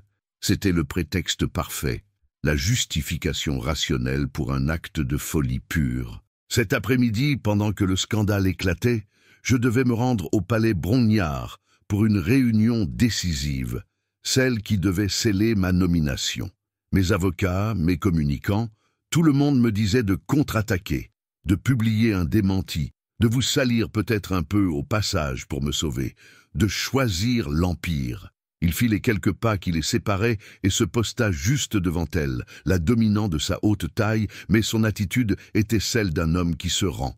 Mais ensuite, j'ai reçu votre lettre, une invitation à rencontrer non pas le PDG, mais l'homme. Et j'ai compris que depuis 10 ans, je courais après le mauvais trône. L'Empire, le pouvoir, la tour de verre, tout cela n'est qu'un décor, une scène vide. Ma seule vérité, la seule chose qui a eu un sens pour moi depuis que je suis sorti de l'adolescence. Elle était sur une photo de groupe, en train de rire aux éclats. Elle était dans des livres de philosophie que je lisais la nuit pour essayer de comprendre son monde. Elle était assise sur ce banc à m'attendre. Sa voix se brisa sur les derniers mots.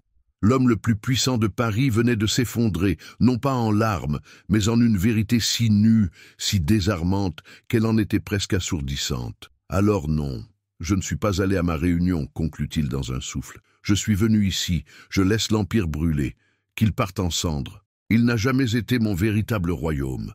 Mon royaume, c'est ce jardin, en ce moment précis, et il n'y a qu'une seule reine, vous. Élodie se leva à son tour. Elle leva la main et d'un geste d'une infinie douceur, elle posa ses doigts sur sa joue. Il tressaillit à son contact, comme s'il n'avait pas été touché depuis une éternité. « Tu as mis 10 ans à traverser un amphithéâtre, Gabriel, dit-elle, utilisant le « tu » pour la première fois. Un pont jeté par-dessus un abîme. Et moi j'ai mis 10 ans à comprendre que l'amour que je croyais parfait n'était qu'une habitude confortable. J'ai fui une humiliation, mais je crois que ce que je cherchais vraiment, sans le savoir, c'était une vérité. La tienne est terrifiante, maladroite, folle, mais elle est là, je la vois. Elle sentit la chaleur de sa peau sous ses doigts, les larmes silencieuses qui commençaient à perler dans ses propres yeux. « Il n'y a plus de contrat entre nous, » dit-elle doucement. Il ferma les yeux, une expression de douleur traversant son visage, croyant qu'elle le congédiait. « Il n'y a que toi. Et moi, acheva-t-elle. Il rouvrit les yeux, l'incompréhension se lisant sur son visage, suivi d'un espoir si fragile qu'il semblait pouvoir se briser au moindre souffle. Lentement, très lentement, elle prit sa main dans la sienne. Leurs doigts s'entrelacèrent. Un contact simple, mais qui scellait un pacte bien plus puissant que n'importe quel document juridique. Un pacte de vérité. Autour d'eux, les passants continuaient leur chemin, ignorant qu'ils venaient d'assister à l'abdication d'un roi et à la naissance de quelque chose de bien plus précieux qu'un empire. Ils quittèrent le jardin du Luxembourg, main dans la main, comme s'ils avaient fait cela toute leur vie. Le tumulte du monde extérieur semblait s'être retiré, tenu à distance par la bulle de vérité qu'ils venaient de créer. Il n'y eut pas de grandes déclarations, pas de baisers passionnés sous les yeux des statues, juste la sensation chaude et solide de leurs paumes jointes, un ancrage mutuel après une décennie de dérive pour l'un et un naufrage brutal pour l'autre. En marchant le long de la rue de Médicis, Gabriel s'arrêta un instant. « Je n'ai nulle part où aller », dit-il, avec une simplicité déconcertante. C'était vrai. Sa résidence principale était un lieu froid et impersonnel, et la tour Duret était le centre d'un ouragan qu'il venait de déserter. Il était, au sens le plus littéral, sans attache. Élodie serra sa main un peu plus fort et le regarda avec une douceur qui était un baume sur toutes ses blessures. « Alors, rentrons à la maison. » Le mot « maison » flotta entre eux, lourd de sens. Elle ne parlait pas d'un appartement de luxe, mais du sanctuaire qu'il avait construit pour elle. Pour la première fois, il la laissa le guider. Lorsqu'ils entrèrent dans l'appartement de la place des Vosges, Inès Varenne était là. L'assistante, toujours impeccable, se tenait au milieu du salon, son visage trahissant un mélange d'inquiétude et d'incompréhension totale. Le sol était jonché de tirages d'articles de presse, comme les débris d'une bataille perdue. En voyant Gabriel entrer avec Élodie, leurs mains toujours liées, elle comprit que la guerre n'avait pas seulement été perdue, elle avait été abandonnée. « Gabriel !» commença-t-elle, la voix pleine de reproches contenus. « Lambert a appelé. Ils ont officiellement retiré votre candidature. Klaus Richter a été nommé. C'est fini. » Gabriel regarda le désordre, puis son regard revint sur Élodie. « Non, Inès, » répondit-il calmement, « ça ne fait que commencer. » Puis il se tourna vers Élodie. « Mais que faisons-nous » demanda-t-il, lui cédant le pouvoir. Ce n'était plus sa crise à gérer, c'était la leur. Élodie contempla le visage inquiet d'Inès et les titres venimeux des journaux. Elle n'était plus la victime, elle n'était plus l'actrice d'un rôle, elle était la partenaire. « Ni démenti, ni attaque », dit-elle d'une voix claire et ferme qui surprit les deux autres. « Juste la vérité, notre vérité. »« Inès, s'il vous plaît, pourriez-vous préparer un communiqué pour une seule agence de presse, la plus sérieuse de toutes ?» Elle s'assit au bureau, prit une feuille et commença à écrire. Gabriel se tenait derrière elle, lisant par-dessus son épaule. Les mots qu'elle traçait n'avaient rien à voir avec le langage corporatif ou juridique. C'était la prose d'une philosophe amoureuse. Il est des histoires qui ne peuvent être comprises à travers le prisme du profit ou de la stratégie. La nôtre en est une. Oui, notre mariage a commencé par un contrat, né dans des circonstances exceptionnelles et douloureuses. Mais les contrats régissent les transactions, pas les cœurs. Ce qui a débuté comme un arrangement pragmatique entre deux âmes perdues est devenu, contre toute attente, une évidence. L'amour ne suit ni les règles de la finance, ni le calendrier des ambitions professionnelles. Il a sa propre logique, son propre temps. Nous ne demandons ni la compréhension, ni le pardon. Nous demandons simplement à être laissés en paix pour vivre l'histoire qui est désormais la nôtre, loin des calculs et des jugements. Elle signa simplement « Élodie et Gabriel Duret ». Quand elle eut fini, Inès Varenne, la femme qui avait vu son patron comme une forteresse inexpugnable, la regarda avec un respect nouveau, presque de l'admiration. Elle prit la feuille sans un mot et partit exécuter ce dernier ordre, si différent de tous ceux qu'elle avait reçus jusqu'alors. Le communiqué fit l'effet d'une bombe silencieuse. Dans un monde habitué au déni et aux contre-attaques agressives, cette confession désarmante et poétique déstabilisa. Elle ne tua pas le scandale, mais elle le transforma. Certains y virent une manipulation de génie, d'autres, une histoire d'amour digne d'un roman. Julien Perrin, face à cette sincérité, devint ce qu'il était vraiment, un personnage pathétique et amer, dont la vengeance mesquine fut balayée par la dignité de ses victimes. Quant à Victoire de Courcelles, elle envoya un unique message à Gabriel le lendemain. « Vous avez perdu un poste, mais vous avez gagné une stature. Votre père aurait détesté. J'approuve. » 2 soirs plus tard, le calme était revenu. La tempête médiatique s'apaisait, déjà en quête d'un autre scandale. Gabriel avait officiellement démissionné de son poste de PDG de Durée Industries, confiant les rênes à un successeur qu'il formait depuis des années. Il disait se consacrer à de nouveaux projets, plus personnels. Élodie était dans la bibliothèque, assise dans un fauteuil profond près de la cheminée où crépitait un feu doux. Elle lisait, un livre à la main, la lumière dorée des flammes dansant sur son visage serein. Gabriel entra dans la pièce, un plateau avec 2 verres de vin à la main. Il s'arrêta sur le seuil et la regarda, comme il l'avait fait sur cette photo, 10 ans plus tôt.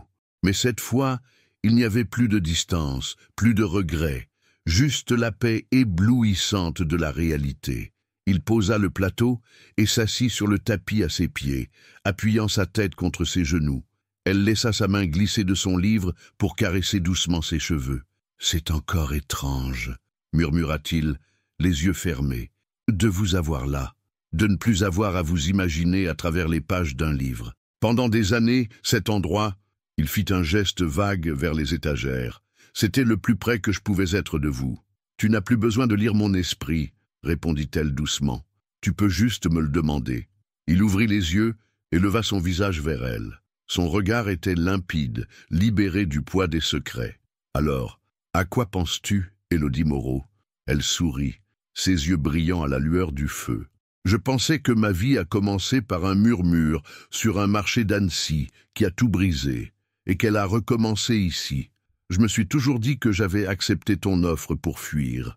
Mais ce soir, je réalise, ce n'était pas une fuite. Non, non, c'était un retour. Je suis rentré à la maison, avant même de savoir qu'elle existait. » Il prit sa main et la porta à ses lèvres, y déposant un baiser qui scellait une promesse bien plus profonde que celle du mariage. C'était la promesse d'un dialogue enfin commencé, d'un avenir à écrire à 2, non pas sur un contrat, mais sur les pages blanches d'une vie enfin partagée, la leur.